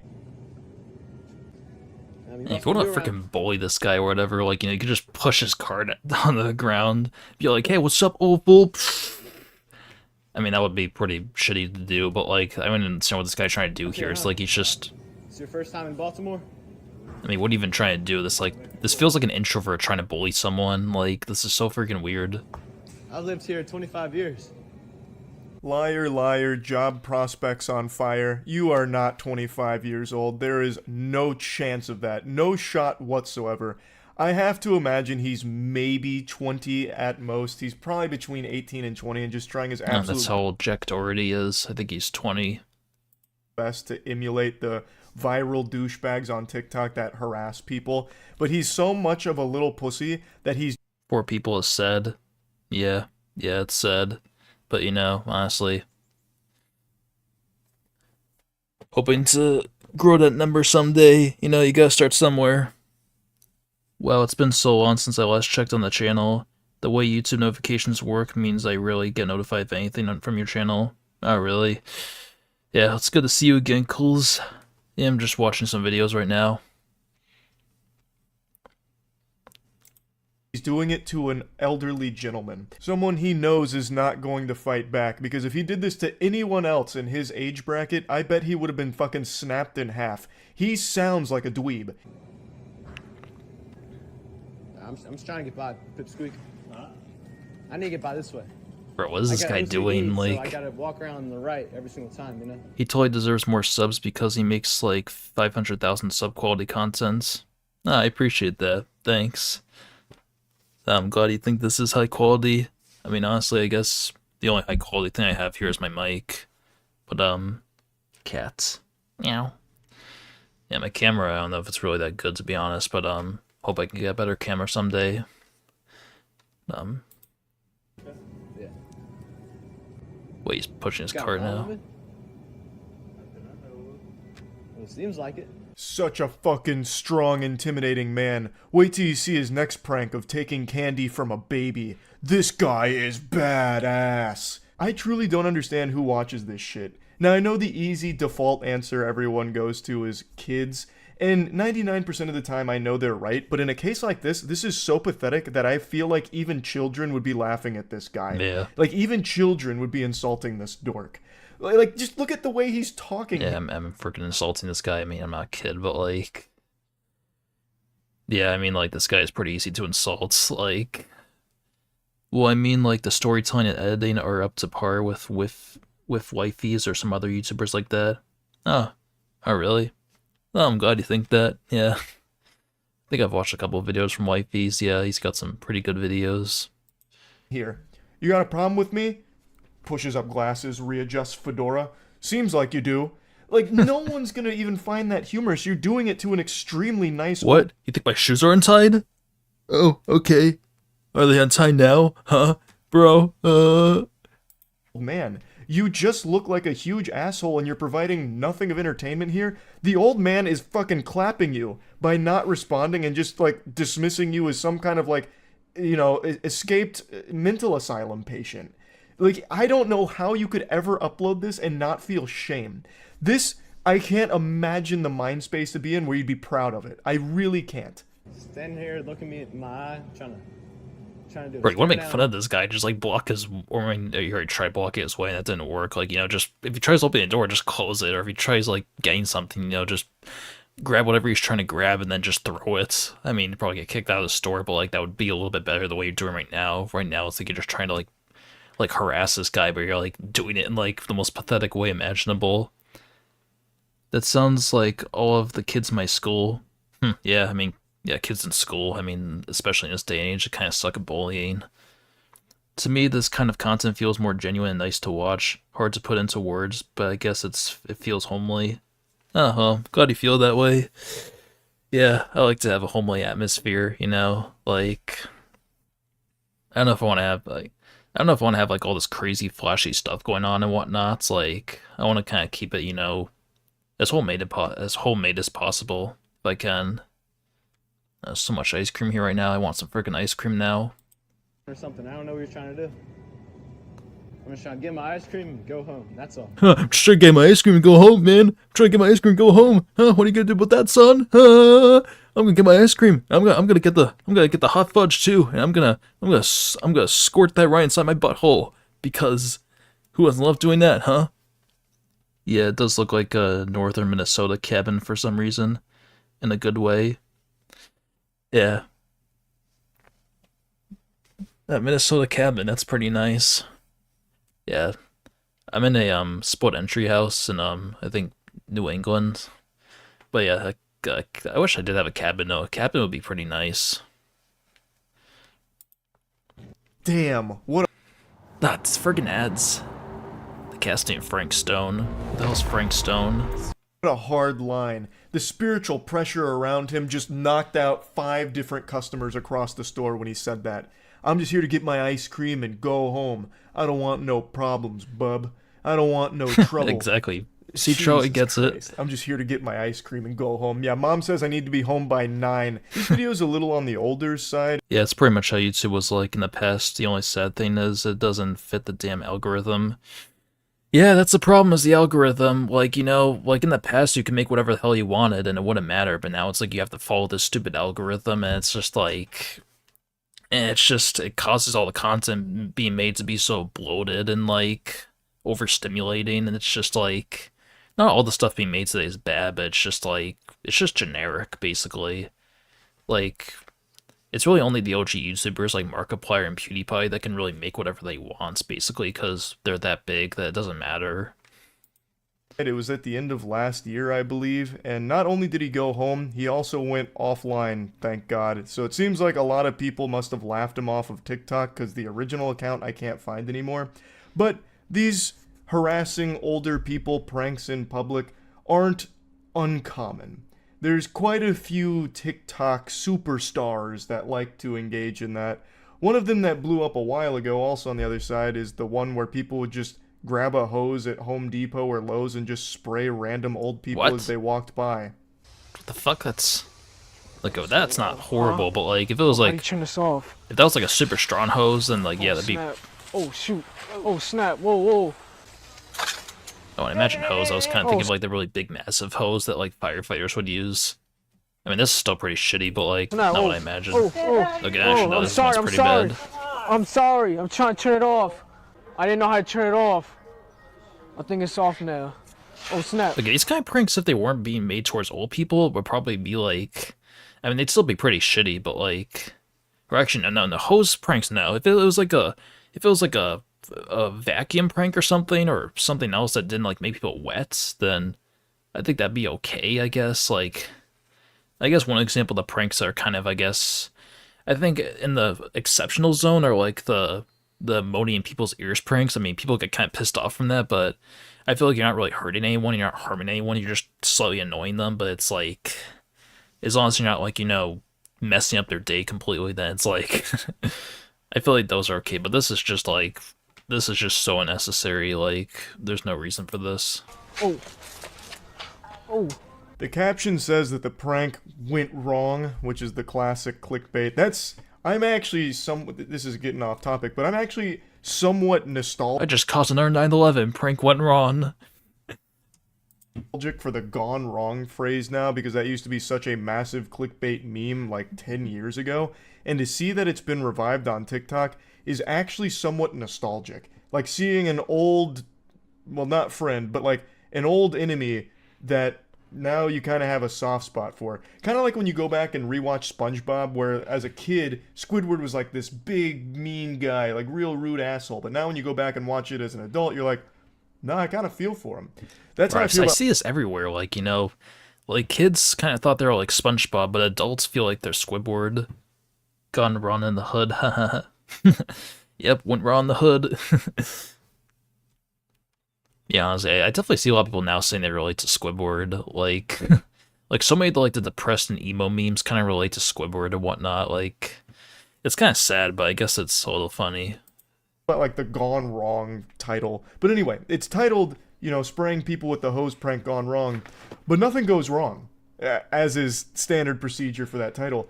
Everyone he sprays here was super nice about it. They're like, hey, wait, what's going on? And he's like, oh, I just can't turn the hose off. They're like, oh, okay, yeah, all right. No problems at all. At least not that I saw. Like, everyone was super... I feel like old people are pretty nice most of the time. Like, they'll be like, hey, Sonny, can you please not do that? I mean, if you're dealing, like, with, like, this big jock, you'd be like, what the fuck, bro? Why you spray with the hose? I'm gonna kick your ass! And they'd probably just, like, be, like, almost like Mike Tyson, pretty much. They would just kick the shit out of you. Super sweet. He just sprayed them, and they were like, oh, man, what a bummer. But it's okay, you didn't mean to. But little do they know, that was the whole reason he was even out in public that day, just to make some people's lives a little less pleasant. Just to be a huge fucking nuisance and a big inconvenience to the people around him. And the spraying people with the hose prank actually did catch on. It's like a year old or so. This was pretty big for a little while, so there's a lot of videos of pranksters doing this one, and all of them seem to target exclusively elderly people. And the reason should be pretty obvious, because they know that they're not going to fight them, and if they do, they probably stand a good chance of winning the fight against them because they are old. Actual fucking... TikTok trends are so dumb. There was one where you would pour boiling water on your best friend's head when they were sleeping. Wait, what the fuck? That's messed up. Boiling water? Or the one where you would throw a honey bun that you've continued microwaved for 17 minutes at a homeless man life. Yeah, that's pretty messed up, bro. Like, you could do something as minor as harmless as, like, like I said, moaning people's ears, but, like, doing shit like that is just messed up. Like, that sounds like something that, like, Agent Ross would do. What would make this worse is that if it was cold outside... Oh, yeah, if it was cold, like, it would probably be a lot worse to get sprayed by a hose, like... But, like, being wet and cold is, like, like... It goes as good together as, like, peanut butter and jelly, basically. Like, you just do not want to be wet and cold. Like, that is a horrible feeling. Fucking weenies here. And for some reason, it seems to be like old people is the main demographic that get targeted by these public nuisance pranksters. For some reason, well, I don't even know why I'm saying for some reason. We know the reason. They're not going to do this to someone that's actually going to beat their ass. Like, they're not going to get their shit pushed in by somebody for the Eating sake of Tide Pods trend. Oh, I remember the Tide Pods trend. Yeah, that was like back in like 2018. Like that was a while ago. That was like 6 years now. That's freaking crazy. Bro, the freaking Tide Pods trends. Bro, I'm almost kind of nostalgic from that. Like, I mean, I never did it. Like, obviously, that'd be like stupid as hell to do. But like, I can't believe it's been that long though. Like, that's crazy. their TikTok videos. Like, we already saw that happen once, and the guy ended up getting shot. So they're targeting older people because they feel more confident that there's not going to be something that's going to lead to them being hospitalized. Yeah, that's just scummy as hell, and also just pretty cowardish. Like, I'm surprised, like, that Jack Doherty hasn't tried doing this already. Like, you know, I mean, like, if he tried going after old people, he wouldn't even need, like, a bodyguard. Like, it's been 6 years since 2018. Yeah, exactly. Like, 6 years since 2018. That really blows my mind. Like, I still remember it like it was just recently. There's also the possibility of water getting into non-water resistant devices. I mean, it's unlikely these days, but it's still possible. I had a cracked screen on my old phone and that a single raindrop got into, and that screwed the screen. But yeah, that's true too. Like, just having devices on you, like, you know. Yeah, that definitely can make it even worse too. Like, you know, your phone, like, someone sprays you with a hose and now, like, your phone's broken. Like, that could absolutely just ruin your day completely. Now you have to buy a new phone. Now the prank basically caused you to waste like $1,000, pretty much. Such a pathetic thing to do for some internet brownie points. Like, is there anything more shameful? Like, these are just complete strangers just going about their day like everyone else, and you just go out of your way to just be this cringe douchebag that tries to farm them for views on TikTok by harassing them, or in some cases even just like assaulting them. There are some degenerate pranksters on there, and a lot of it is targeted at older people. It sucks. But anyway, just wanted to insult them and talk about this a little bit since I saw that video of the shopping cart tough guy, the don't tussle with the muscle in the ice cream section. You might encounter the boogeyman. When I saw that, I just thought, I've got to just make fun of this guy and all of the other pranksters that do this kind of shit. So anyway, that's really about it. So yeah. That's about it. See ya. He's live streaming right now. Oh no, wait, this is me. I'm live streaming right now. Yeah, like, freaking harassing old people is just scummy as hell. Like, I don't know why people think that's funny. Like, you know, like it really goes without saying, respect your elders. Like, come on.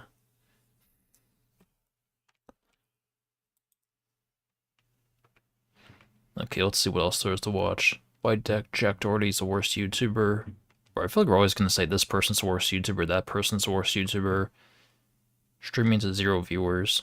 I mean, like, I remember, like, Moist Critical said that, like, NNA Productions was, like, the worst YouTuber ever. Haha, planning to watch your own stream on stream. Oh, yeah. Yeah, I should actually do that. Yeah, like, Moist Critical said that, like, NNA Productions was, like, the worst YouTuber ever, and then, like, it went from that to, like, that Maximilian Must was, like, the worst YouTuber ever. Like, I feel like there's always just gonna be someone worse, no matter what happens.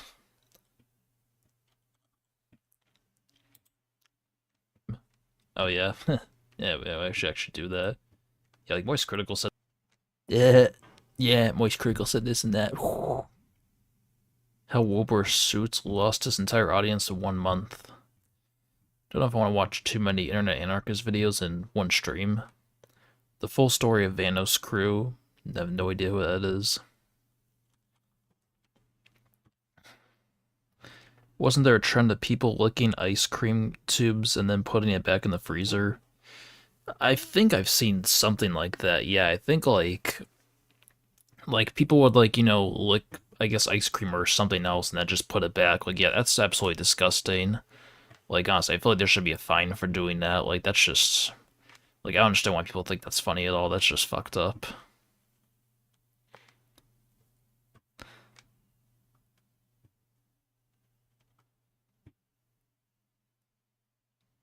Like Jacksepticeye's got the kick shirt on. That's kind of ironic, I feel like.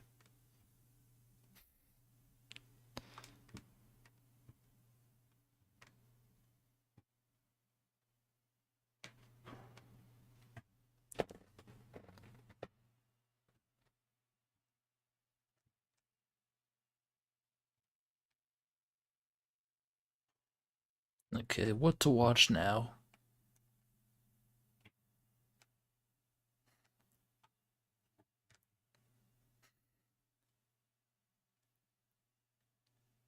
Controversial rise of Jinsky. That's just desperate behavior. How to get people even think it's funny. Like, what even runs through these people's heads? Yeah, exactly. Like, what the hell goes on in these people's heads to think any of this is, like, funny to do? It's like, it's like, like, yeah, sometimes maybe doing something in your head might seem kind of funny to do, like, knocking over shelves or whatever. Like, imagining it in your head feels kind of funny to do, but to actually do it is just a whole different story. It's like people really just need to realize what's okay and what's not okay to do, and I feel like a lot of people just don't get that. How long have I been streaming for?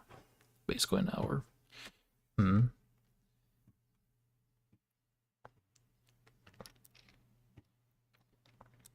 Japan's national park mystery. Moist Critical reacts. I completely rebuilt Hello Neighbor from the ground up. Okay, I really don't know what to watch next.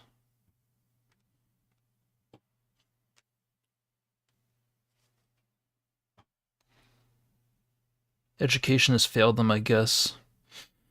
Yeah, I mean, honestly, I feel like education, especially the US education, has definitely failed a lot of people. Like,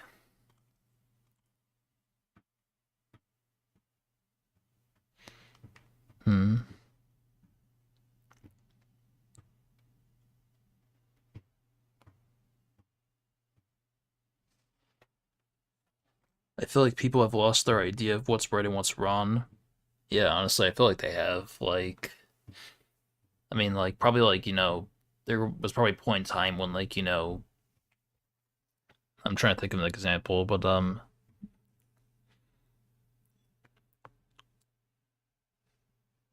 I can't really think of any examples, but, like, there was a point in time, I guess, probably when, like, doing, like, basic kind things would be viewed upon as, like, good, but now it's, like, I feel like, are they still viewed upon as good things to do these basic kind acts? I kind of feel like society's views on things have definitely shifted a lot, like, as well. Like, I don't know how to describe it, but, like, I feel like, I don't know how to describe it, but, like, what the hell is this? Streamer has clean room since 2005? Jesus Christ. Bro, is this guy freaking, like, Asmongold? Like, yeah, I guess, like, the kind of ideas that, the kind of morals and ideas people had, like, probably, like, in the 1950s are much different than the morals and ideas that people have now. Like, I don't know how to describe it, but, like, yeah, it's interesting, to say the least. They seem to follow TikTok trends more than the morals taught to them by the parents, assuming the parents that taught them anything. Yeah, TikTok definitely has had a massive influence on people's minds. Like, it feels like people care more about trends than just, like, common sense, basically. Like, I mean, that's, like, the thing with, like, that channel Mizzy, for example. Like, he pretty much only did what he did if it was, like, trendy to do it. It's, like, he just literally was, like, so, like, he was, like, so terminally online. Like, he only follows what he sees on social media and doesn't follow, like, basic moral standards. Like, really, it's just kind of messed up.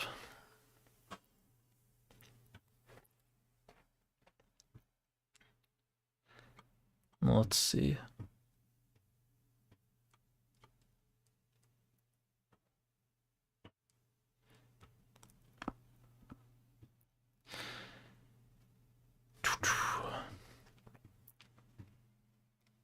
Why Joe Rogan and Howard Stern don't like each other?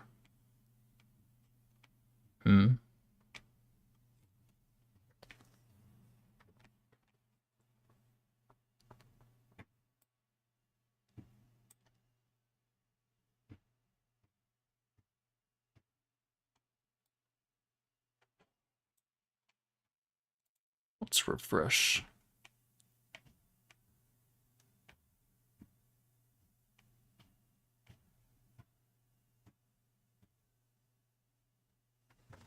I guess another Penguin Zero video?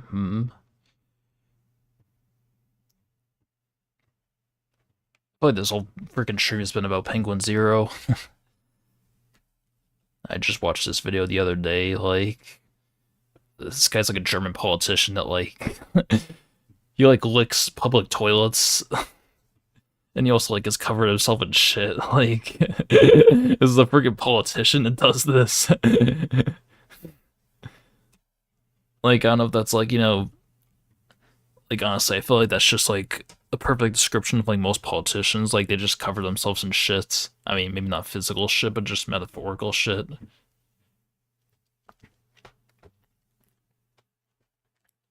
Okay, what should I watch next?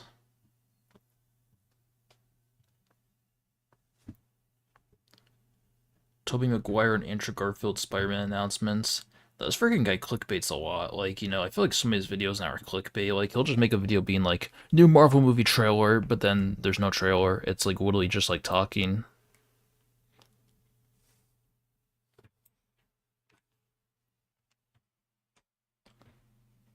The last Minecraft 1.21 changes here. Yeah, I don't know if that's worth watching.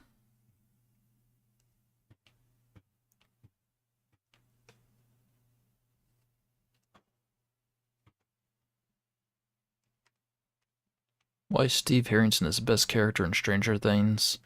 I mean, he is a pretty good character. What do you guys think I should watch next?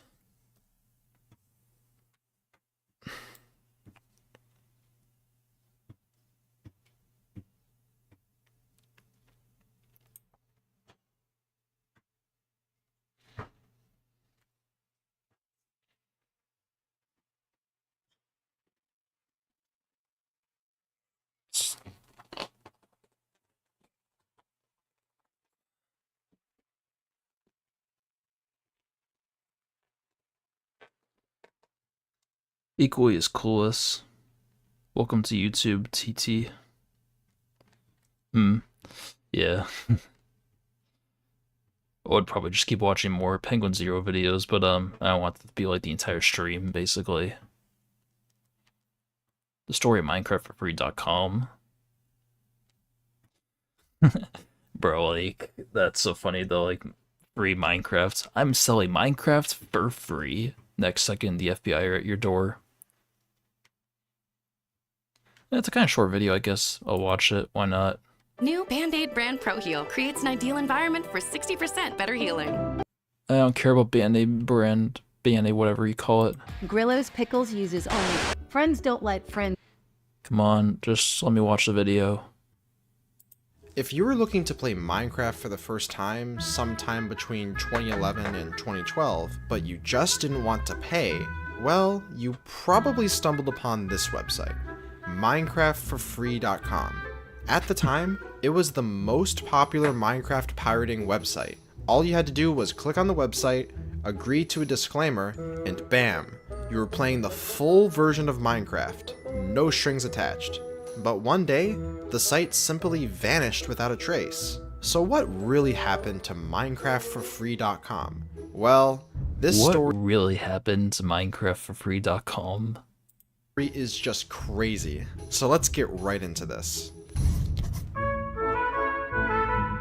On December 12, 2010, the domain for MinecraftForFree.com was registered, and not much later did the site go live. It was created by a user named Dylan, who would actually end up becoming I have a friend named Dylan in real life. Actually, I have 3 friends named Dylan. Of Team Abolition, a Minecraft griefing team. Now, the interesting thing about this website is that it wasn't just a clone of Minecraft, but it was the complete, actual game, playable in your web browser within seconds. How was this even possible? Well, a few things. First off, in Minecraft's early days, playing the full game within your browser was actually a completely normal thing, fully supported by Mojang. They even gave you the option to play in your browser on Minecraft.net as a Java applet. As a result of this, it was extremely trivial to simply copy the whole game onto another website and remove the paywall. The only issue that this would cause is that you wouldn't be able to join servers because you weren't actively logged into a Minecraft account. That makes sense. But it was still essentially the entire game. So people simply not... But that footage looks kind of laggy. Like, does it like perform well? You ever heard of Team Evolution? I grew up watching their videos. Team Evolution. I'm not sure if I've heard of that. It sounds almost familiar, though. I could probably look it up after this. Wanting to pay for Minecraft flocked to minecraftforfree.com. When you'd visit the site for the first time, you'd be greeted with a disclaimer explaining that the owners of the site can't be held responsible for it, and that it's for educational or demonstrational purposes only. Now, I just don't understand why this disclaimer was even here in the first place.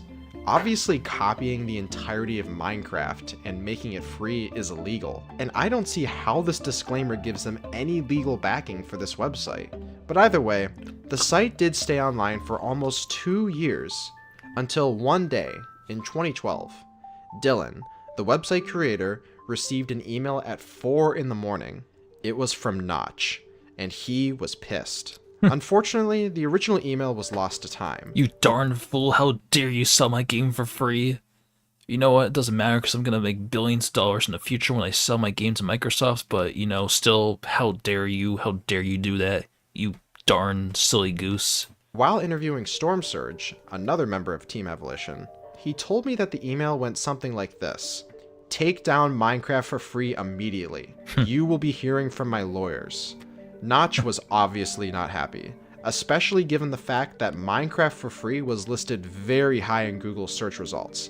There was actually one point where if you search terms like Minecraft for free or free Minecraft, the website would literally be at the top of the list, even above the actual Minecraft website. So Dylan immediately told Storm about the email he got from Notch. Something had to be done quickly before he received a lawsuit at his doorstep. I mean, what can you possibly do? Like, you know, you can't fight this lawsuit. You're like doing something illegal. I mean, what the hell you can do in this situation? You know, you could either keep up the website and face the consequences, or you could just do what he says and then just take it down. Like, really, you have two options here. And that's when Storm got an idea. Now, this is where things get absolutely insane. So stick with me. A few months prior to all of this, the game publisher Bethesda attempted to sue Mojang. Aren't they ones that made? Yeah, they're the ones that made a new game recently, Starfield. Over their new game called Scrolls. They claimed that by Mojang naming their game Scrolls, it infringed on their copyright over the Elder Scrolls series. Yeah, they made now, this is of course absolutely ridiculous. You can't just copyright a word. So after some back and forth between Bethesda, Notch came up with a pretty unique idea.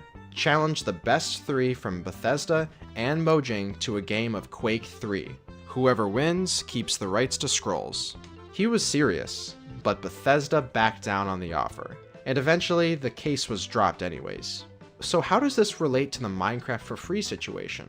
Well, Dylan and Storm knew that the site had to go down no matter what. But just to up the ante, Storm told Dylan to reply to the email challenging Notch to a game of Quake 3. Notch's best 3 versus Team Evolution's best 3. If Team Evolution wins, they get Minecraft capes. If Mojang wins, Team Evolution would have to hire a dubstep artist to make a song in Notch's honor. This offer was obviously insane, and Dylan was skeptical about sending this as he didn't want to get sued and had no context at the time about the Mojang Bethesda lawsuit. But Storm told Dylan to trust him on this and send it. So, he did. And what's shocking is that 10 minutes later, Notch responds, accepting the challenge. And about a week later, Notch and Jeb got into a match of Quake 3 with Team Evolution. Notch even live-streamed Notch is a freaking badass, holy shit. The match publicly, while Storm recorded it and uploaded it to the Team Evolution YouTube channel. Both are actually still watchable. Oh wait, this is Team Evolution, I see. To this day. Now here's the thing. At the time, Notch had no idea of Team Evolution's existence, and thought he was just battling random people that pirated Minecraft. So when Notch's livestream viewers saw the usernames he was playing with, the chat went insane, Some viewers were very mad that he was giving this griefing team attention. Others cheered them on. Now, Notch wasn't looking at the stream chat, so he still had no clue. But he did eventually realize, and was cool with it in the end. Anyways, Notch's team ended up winning, probably because it was Dylan's first time ever playing Quake. So the capes were a no-go, and Storm had to hire a dubstep artist to create a song for Notch. The song was appropriately titled Humiliation. Before or after? So I'm still losing Shame that we didn't win. Bro, that was kind of nostalgic, damn. I would have No, loved I to have kinda an like ice cream winning. cone on my back. Oh, you know. But the fact Notch accepted a challenge like this over blatant plagiarism of his game is just awesome. Maybe one day they'll have a rematch. Then Notch can prove his Quake honor once again. After all of this, MinecraftForFree.com was taken down forever. Clones of the website were of course made, but they were also short-lived. Mainly because Mojang officially dropped support for playing Minecraft in a web browser once patch 1.6 was released. And soon after that, all in-browser Java applets stopped being supported entirely, and the functionality was removed from most major web browsers like Chrome and Firefox. This made any websites that still hosted a free version of Minecraft effectively useless. So that's the story of MinecraftForFree.com. It was short-lived, but it had a pretty incredible ending if you asked me. Well, that was an interesting story. Wait, so like if... So you're really telling me that if this guy Dylan won that match, that the Minecraft for Free would have stayed up? Like, these days were seriously a lot of fun. I love Team Evolution, how they did things. Sure, they were really infamous, but they've got that great vibe going, so you love them and hate them simultaneously. Oh, that's interesting. Interesting indeed. I'm gonna look them up. Team Evolution. 205,000 subs.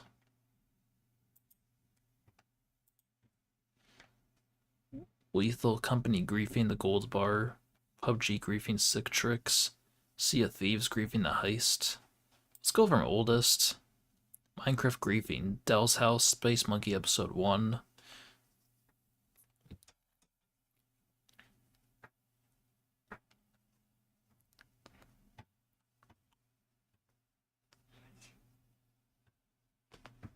I used to watch a lot of Minecraft trolling videos when I was younger. Those were pretty awesome. Like Xbox Addictions, like yeah, those videos were pretty awesome.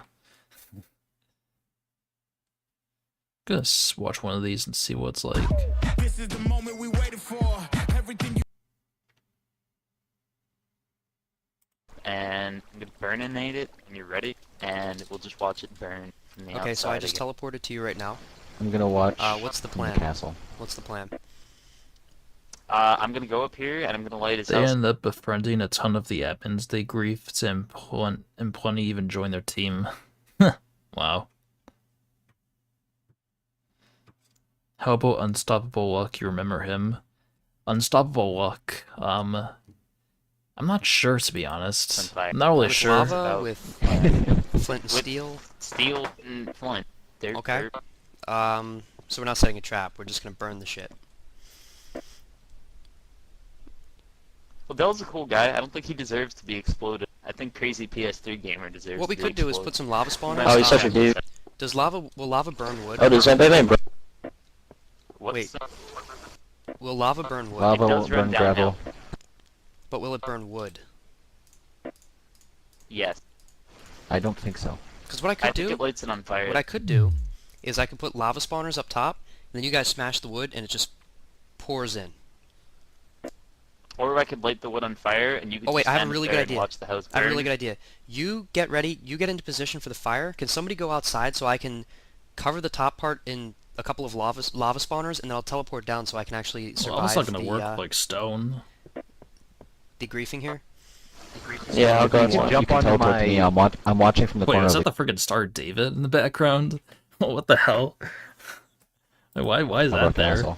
Okay, I'll come over to War Well, Champ. that's a Everybody cool It's like a concentration camp. Like what the? clear Lava. out. Waterfall. Clear out. I Okay, have lava buckets. let me light let me on get fire first. 'Cause Light you it on just said it won't fire. burn I'll drop wood. lava, and then I'm going to teleport to War Champ to my safety. All right. I have will some tell lava you- too. Do I need will say to some- drop any? No, I'll just put 4 No, down. Storm's got. I'll just Alright, put 4 down. I will say when it's. I will I say want to when watch you it from the carnage from the top. Okay. That's fine. Just stand up there. Just then. teleport to Don't War drop Champ lava. when you're ready. All right. Do you have like fraps set up? Do you I'm want me all to light set. this on fire now? I'm all set. I'm lighting on fire. Give me a second. Here we Okay. go. Tell me when to drop the lava. All right. His house should be burning. Okay, I'm dropping the lava I right see now. fire. So you can just come over here. I made a Oh my god. actual Hold on. platform. Hold Whoa, that is crazy. The teleport. That's great. You just like fly through the air. It's all. I see. see the Whoa. burning. All right, let's watch. Oh, look at the flame. Rio, get out of there. I'm not on top of it. I'm sitting on a platform. Oh god. Oh, okay. That's funny as shit. It was called a Swatzler back then. Common sight in older Minecraft servers. Swatzler. Pretty fitting name. Oh my god. Here comes the lava. The lava's dripping down. Oh my god. Not really feeling too much from this right now, but I feel like if I was watching this like 10 years ago, I probably would like... I'd probably love the vibes, because I used to just love to watch any Minecraft videos when I was little. Like, it was just always like so cozy and relaxing. Is this just gonna eventually crash? And No. this, kids, is why you don't build a house with wood. There's not even any wood in this That's house. Okay, I feel like I forgot something. I'm gonna head over there and light the outside wood on fire because I didn't think of that. I'll just cobblestone my way up. Just spawn a lava block right above it. I could teleport up It's to not Rawberry killing and everything then here. Hey, whose house? Yeah, me and Robert are both still up here. No, I got it. I'm gonna light it on fire. Just This teleport heat to trap. Rawberry if you need to get up on the top. Whoa. No, I need to get to the wood. It's like halfway down. The earlier videos are quite boring. It gets better later on. Alright, I'm cobblestoning The my way lava's up still right now. going. It's just flooding it. Oh, did you guys pillage the house before we did guess this? I'll-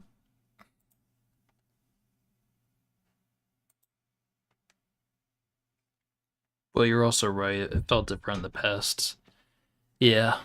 Like, I feel like if I watched the same videos now, I probably would feel a little bit nostalgic, but I guess I wouldn't feel, like, the same vibes, I guess. Like, I guess maybe it's just because Minecraft has changed so much in the years. That could probably be a factor to it.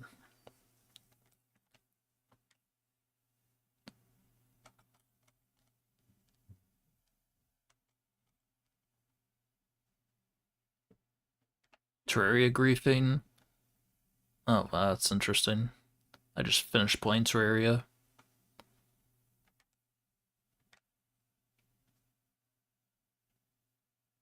Okay, let's see this one. Okay, kids, gather round, because it's time to share the story of the dumbest Minecraft admin ever. Sometime in mid-June, Chris was on a server, and he found a room full of unprotected chests underground, and he dug to them and found out they were full of lava buckets. So he flew around on the server, covering everything in sight with lava, and after about a half hour, one of the moderators on the server found him and teleported him to the jail. It turns out the moderator did not have banning privileges, so Chris messaged me, and I came on, and we both started spamming the chat. Now, after we got banned You ever eventually, played we modded thought Terraria nothing more before? of it, and we I've played the Thora mod, but that's about it. I was considering playing the Calamity mod after I finished, just recently finished the vanilla game, but not too sure how I feel, honestly.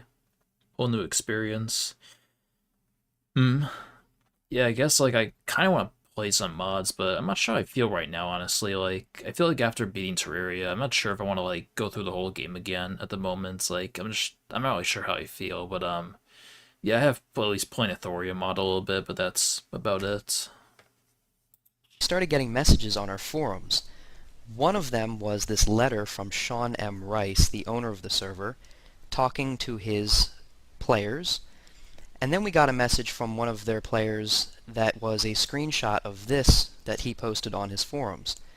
In particular here, number 8 jumped out at us. Attacks on all AVO members and their servers are authorized. So we were amused, and Sean Rice himself actually sent me a private message showing off his MS Paint skills, and declaring victory. Paint skills. Again, we were amused until we started getting letters from our web host that they were getting complaints about how we were using our website to coordinate cyber attacks. So we decided to give Sean M. Rice a little visit on his website, and I'm not kidding, this is his real website. We come over here and we're greeted with this. And all of the forums are on lockdown. You can't even view anything or sign up for the website. So we thought, okay, we'll go to his Minecraft server. He was also in hiding there. It was on a whitelist. So we really couldn't do anything. Until a month later, when the Minecraft server went public.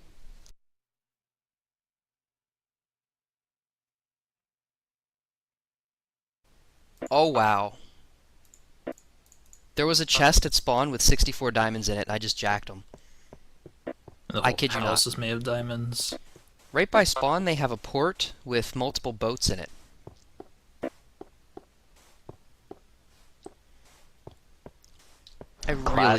I really hope that is not protected. No, I wasn't planning on bringing it back, actually. He didn't protect it. It's like, you put a boat at spawn, you put a stack of diamonds in an unlocked chest at spawn, and then you make fun of what's up, Royal 3 High? us on our forums. What the fuck are you thinking? Alright, I'm gonna go to the bathroom and then make a sandwich, and then I'll be on for griefing. Alright. For griefing goodness. I just found Sean's house. Bro, his house is freaking rich as hell. Bro, I remember when I made all these types of houses back in the day, like, just use, like, diamond blocks and gold blocks, like... It felt like a massive flex, pretty much, to build those kind of houses, but... Honestly, like, they were always kind of ugly, though. He didn't protect it. What the fuck, man? Are you serious? Oh man, that sounds more fun than a fucking boat.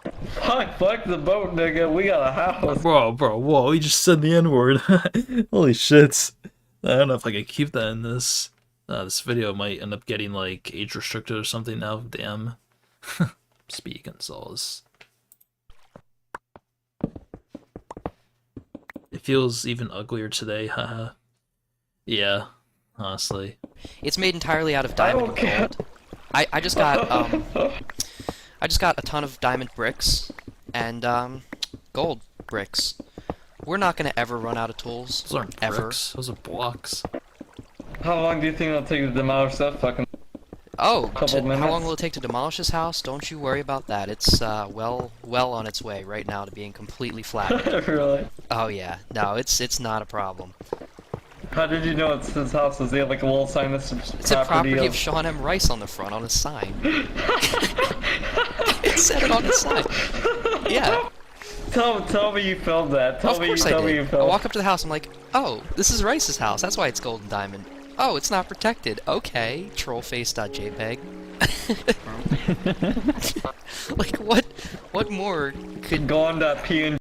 Yeah, retreating into dangerous what's. I forgot this was old YouTube. Might not be the best idea to watch this.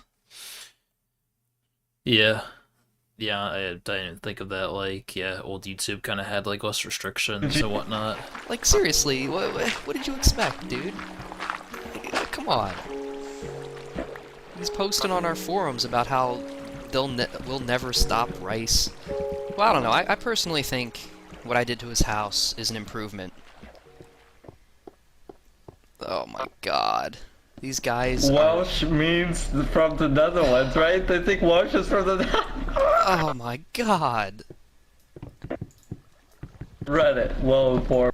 I don't think these are Redditors. Obviously not, they're 12-year-olds.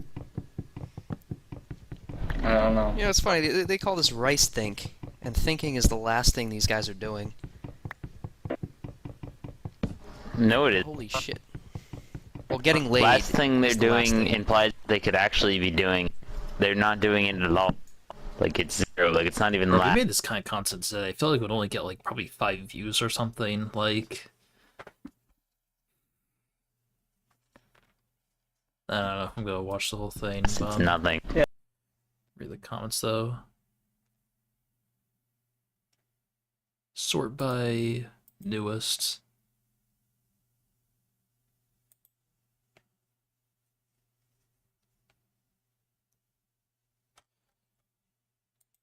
Alright. And emergency surgery. Yeah, the NCDM is still one of the few OGs that's still kind of relevant now. I did migrate my Minecraft account. Here's what happens. Yeah, basically your account gets deleted if you don't migrate it. I never watched this guy when I was younger.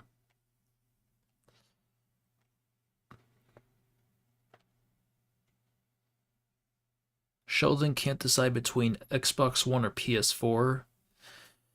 I feel like the answer is pretty obvious. Like, PlayStation has more games.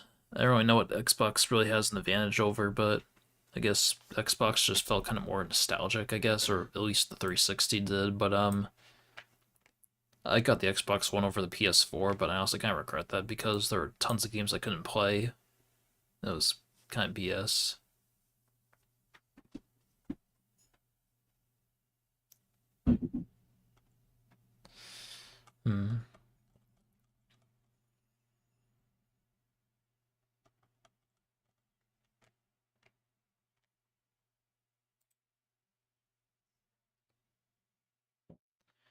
Maybe neither, to be honest. PC is the best.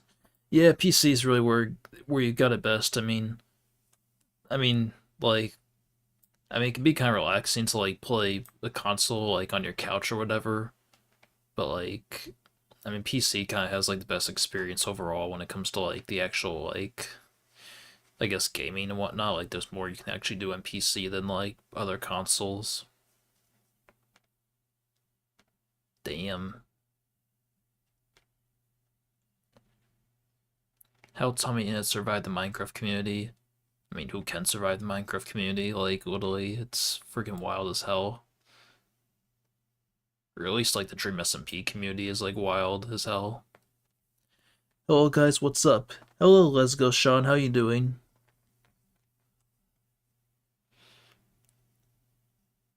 Do you really think you could defeat me, Russian fool?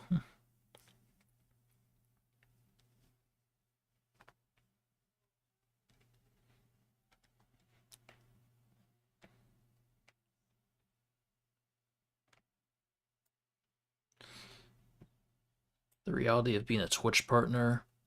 It says 3,000 views after 9 months. You can just call me Sean, bro. I just like to read out people's names, but yeah, sure. What's up, Sean?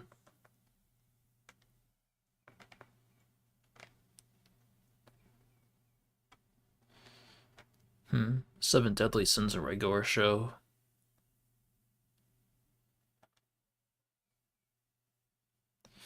That seems kind of interesting. Like, I'm probably gonna watch just one more video before I end this stream, I guess. Like, this was kind of just an experiment to just, like... Normally I just play a game or whatever while I stream, but, like, not really sure what I want to play right now, so I just decided to do this. Can you play a game like Minecraft? Yeah, I plan on playing Minecraft again, like, when a new update comes out. I did play it a lot, like, around last year. I do have, like, a bunch of streams where I played it. You could probably go back and watch those,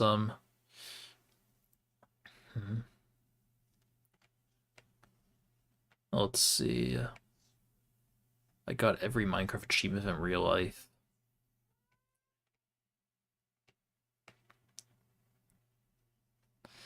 Pixel Gun 3D, I never played this, but my little brother did.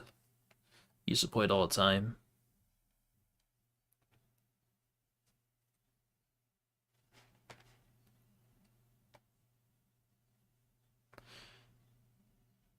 Pet training in a can. Actually, no, these kind of videos from Voice Critical are pretty funny. I gotta watch this. Ladies and gentlemen, the Beats Boy! Their music takes you someplace. Don't care about this. Does your dog not speak English? Does your dog try and escape your poor ownership? Yes. No. What's a dog? No more using Jigsaw's rejected contraptions. I'm sorry we can't help you if you're weak as shit and get pulled by your dog, but we have a product to be used by everyone of all strength levels. It's the Quit It, the air horn for your dog. Just sneak up behind your pet Sam Fisher style and scare the fuck out of them, guaranteed to terrify them. This product is vegan friendly and organic. It uses only canned. You should play GTA 5. I kind of want to play GTA 5, but I probably had to buy it on my computer, and I don't know if the only way I can buy stuff on my computer right now is like with my credit card, which I don't want to put that information on my computer really, because then my info could get stolen. But I want to find a way how I can get it on here though. I'm gonna try and see if I can do that. Natural instincts, no artificial instincts in this bitch. Just real, fresh instincts. Does your dog want to help you put your shoes on? Scare him away from that. Here's a cobra. That's scary as shit, but not scarier than the Quit It. The Quit It sends infrared signals to the dog's brain, triggering their self-destruct mechanism. Did you have a nightmare? Go ahead and spray the Quit It to scare away the bad dream demons. Is your cat chewing on your poison ivy? Go ahead and save its life. Please, somebody, anybody, I need help. My name is Tinkle Ballsniff. I'm being held hostage at one... Hello, I'm an actress playing a veterinarian. I touched an animal once. It was a bulldog. I think that's what it's called. Look at this fucking steak. Now look at your fucking self. Are you actually training your pets? Quit it. Buy this can of shit. Didn't grab it for free from Epic Games. I didn't know I could do that. You could get GTA 5 for free on Epic Games. Bro. Here's my stream right now. 6 watching. Oh, we got 6 people here. That's a record. Well, I think that's the highest I've ever gotten in a stream, is 6.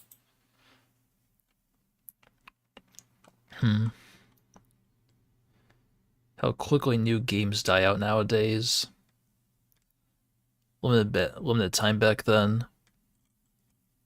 I want to see what I can get for free in Epic Games.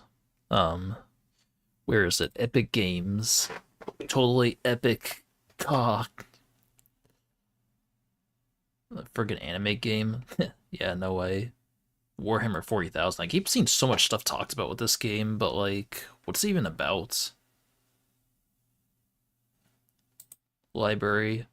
This was a game I got like years ago. Or not years ago, but like maybe 3 or 4 years ago. It's like a Metroidvania type game, and Fortnite like. Unreal Engine. Project Titan. Hi, you are the best. Ah, thank you, GSG VR. I appreciate that. The Pumpkin Farm.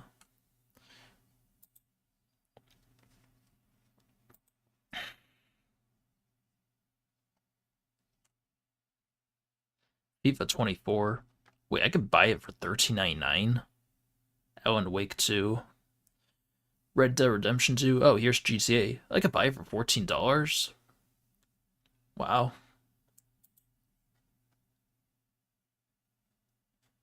Maybe I should buy it.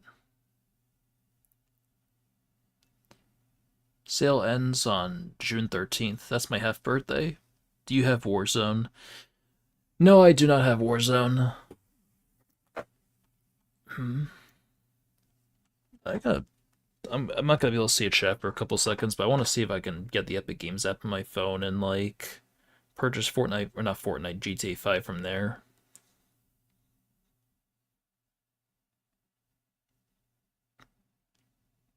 Not Epic Haiku, Epic Games.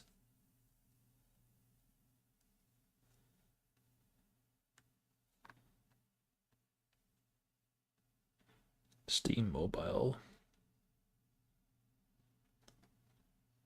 Okay, so I can't get Epic Games on my phone. That's kind of disappointing. Probably gets even cheaper during Stream Summer Sale. Yeah, it kind of makes sense. Diverse characters. What kind of game is it without diverse characters? You know, we need that. Great for beginners. That's kind of gay. I'll be right back, guys. All right.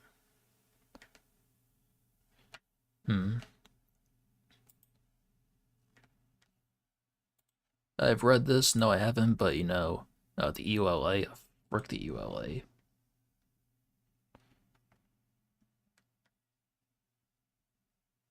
I might have to do this off stream, I guess, but I do totally want to get GTA 5 if I can. Yeah, that's a good idea for next game I should play. Why can't I exit out of this? Alright. GTA Online has kind of died, though. Not really. Might come back with GTA 6 if it's actually good, but I'm not really sure if it will be.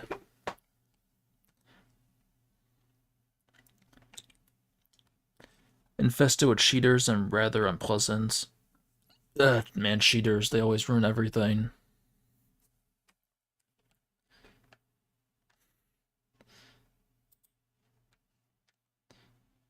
There was one time a while ago I was playing like Black Ops 2 online. It was like before it got shut down, I think. I don't know if it's still active now, but play Among Us, please. You want me to play Among Us? That game like died a couple of years ago, but yeah, maybe I'll play it. I'll see. The history of Minecraft music. What happened to C418s?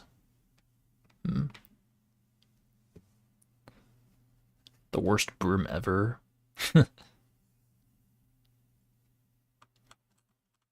know what? I'll play one game of Among Us and then I'll probably stop the stream after, because I guess it's kind of getting a little late where I am. Might have to have dinner soon. Alright, dude, it's 5 AM here. I'm gonna hop off now. Hopefully I get notified of your next video and stream. Alright, thanks for stopping in. I appreciate it.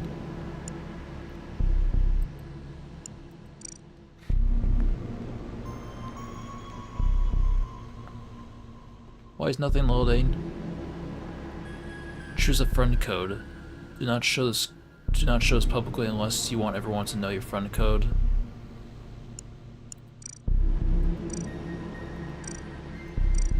Ramp son.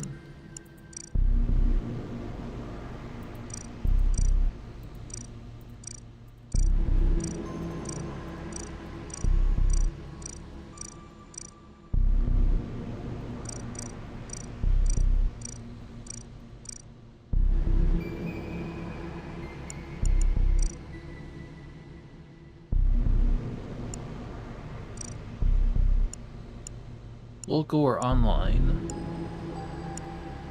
Online, obviously, because what else can I do? New game mode, hide and seek.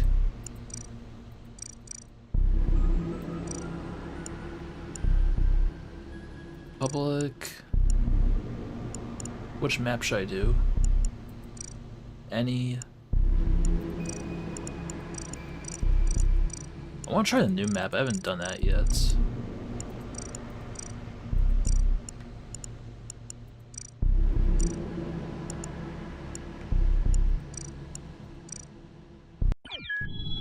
Alright.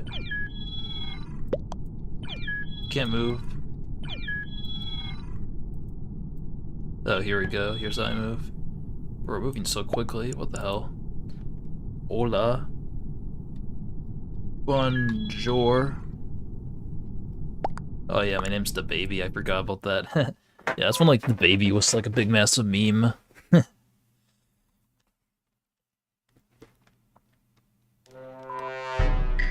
I'm a crewmate. There are 3 imposters among us.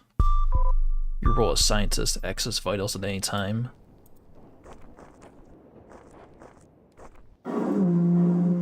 We just started! Oops, actually hit my microphone. No dead bodies found.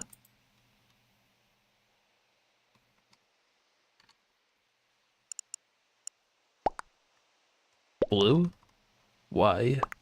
Que paso? Blue kept chasing me. Alright. Wait,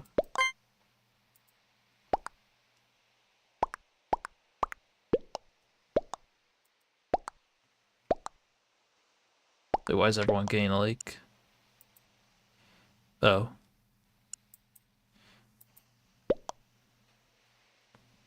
Whoa, damn, that's a pretty close tie.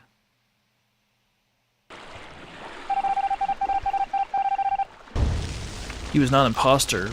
Wait, 2 imposters remain. But there was 3 though. The controls are so terrible. I can't even like move at all.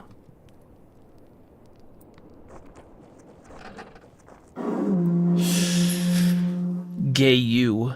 Gay you? What do you mean gay you?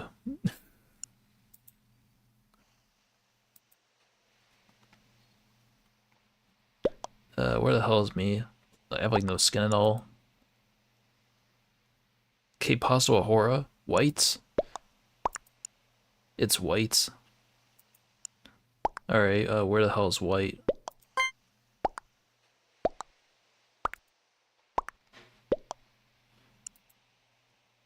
He kept chasing me. Send help.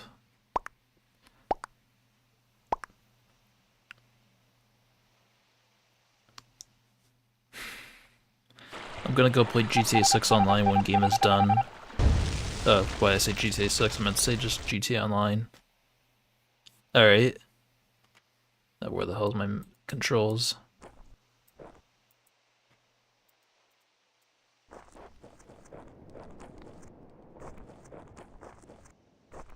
I literally have not been able to do anything at all. Holy shit. Potato hoe? Potato hoe, oh I see, that's kind of creative.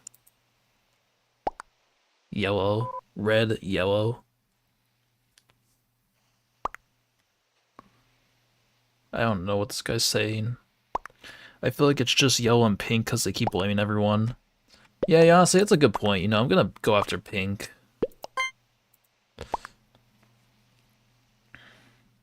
Bruh. Hello there, I'm a time traveler. You're a time traveler? What year are you from?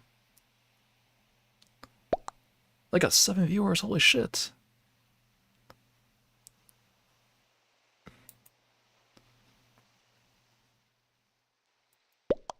Wait, was innocent. For real, for real. Oh, looks like pink is out. Let's see the results. Janice was not an imposter. Janice wasn't the imposter? 2033, that's like 9 years in the future, bro. What happens in 2033? Does like... What the hell is this? I swear, if another freaking like meeting starts, oh my god.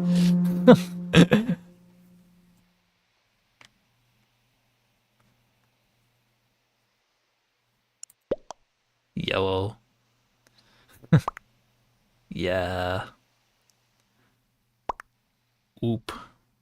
Brown is due help. He kept following me.